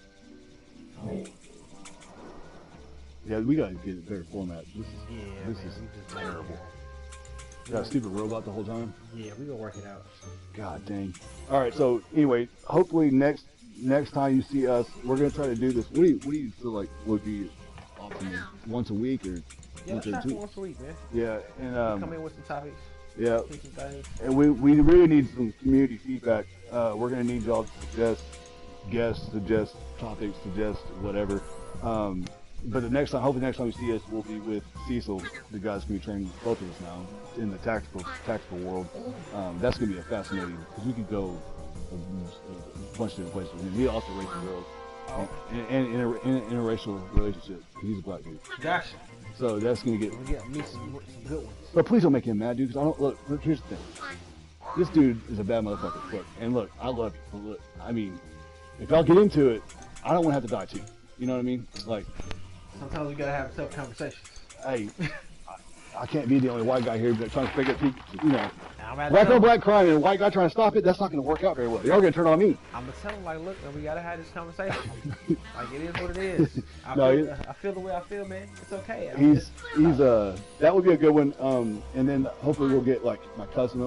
There's a lot of things we can do that we can bring more people in and get more engaging conversations. But we'll also need y'all's help with topics, because like sometimes current events don't always provide. Yeah. I mean, here recently they have been, but this is actually how we be kicking shit. How we've been kicking shit since we met one another. Right. True. Well, it probably won't be an issue, but as far as topics, like this is really our normal conversation. Really. I mean, you need to go home and get your ass on this. Because goddamn it, if you haven't beat that by the next time I see you, I swear to God, I'm gonna slap you upside your head. That's some bullshit. I've been supposed to be getting this game since it came out, but all last week I had family in town, and it was property in me. It was not an optimal time to go ahead and try to play the game and find some relaxation. But now that all that is over, you see what I do with my free time. And notice that he's also not an Xbox person, because I told y'all Xbox people aren't allowed in my motherfucking house. Right. I used to be Xbox a long time ago. I switched over when the PS4 came, and I do not regret it. I probably will never go back to the Xbox ever, really. I usually have both. Never turned on that Xbox. Oh, wait, you're a betting man. So, do you know anybody that's real good at Madden? Like yes. real good? Yes. Like unbeatable good? Yes. You want to put some money on it? They probably will. I got somebody that doesn't even play anymore, and they're so good that they'll win. Hey. That's how good they are. Madden is what I stay around. I didn't graduate it. I play with guns and cars. Dude, I can't. And first-person shooter games. But otherwise, yeah, that's me. Yeah, the gaming community will love when we start. There'll be some good stuff we can talk about gaming-wise, but I don't know if you are into the proper gaming just yet. So we're not going to dive in, because right now, if you're playing COD all the time, I can't talk about that nonsense. We're talking about greatness, sir. We only talk about greatness here. You want to talk about greatness? Greatness, right there. I haven't played it yet. Yeah. I got it at home. I haven't turned it on. Man. But all right, appreciate y'all stopping by. Hopefully, it'll definitely get better. Use group economics. Donate to my PayPal so we can get better equipment for this sumbitch, because all the money that goes into it is going to be to get better equipment. Somebody started GoFundMe for my guy, so no, don't do that. So we get an AR. Well, look, you can donate to the podcast for the both of us to improve the podcast, but do not donate to me for the goddamn AR. That ain't fair. You gonna get my man an AR. God damn it, we're not doing that. He won't let me get it. All right, well, we appreciate y'all.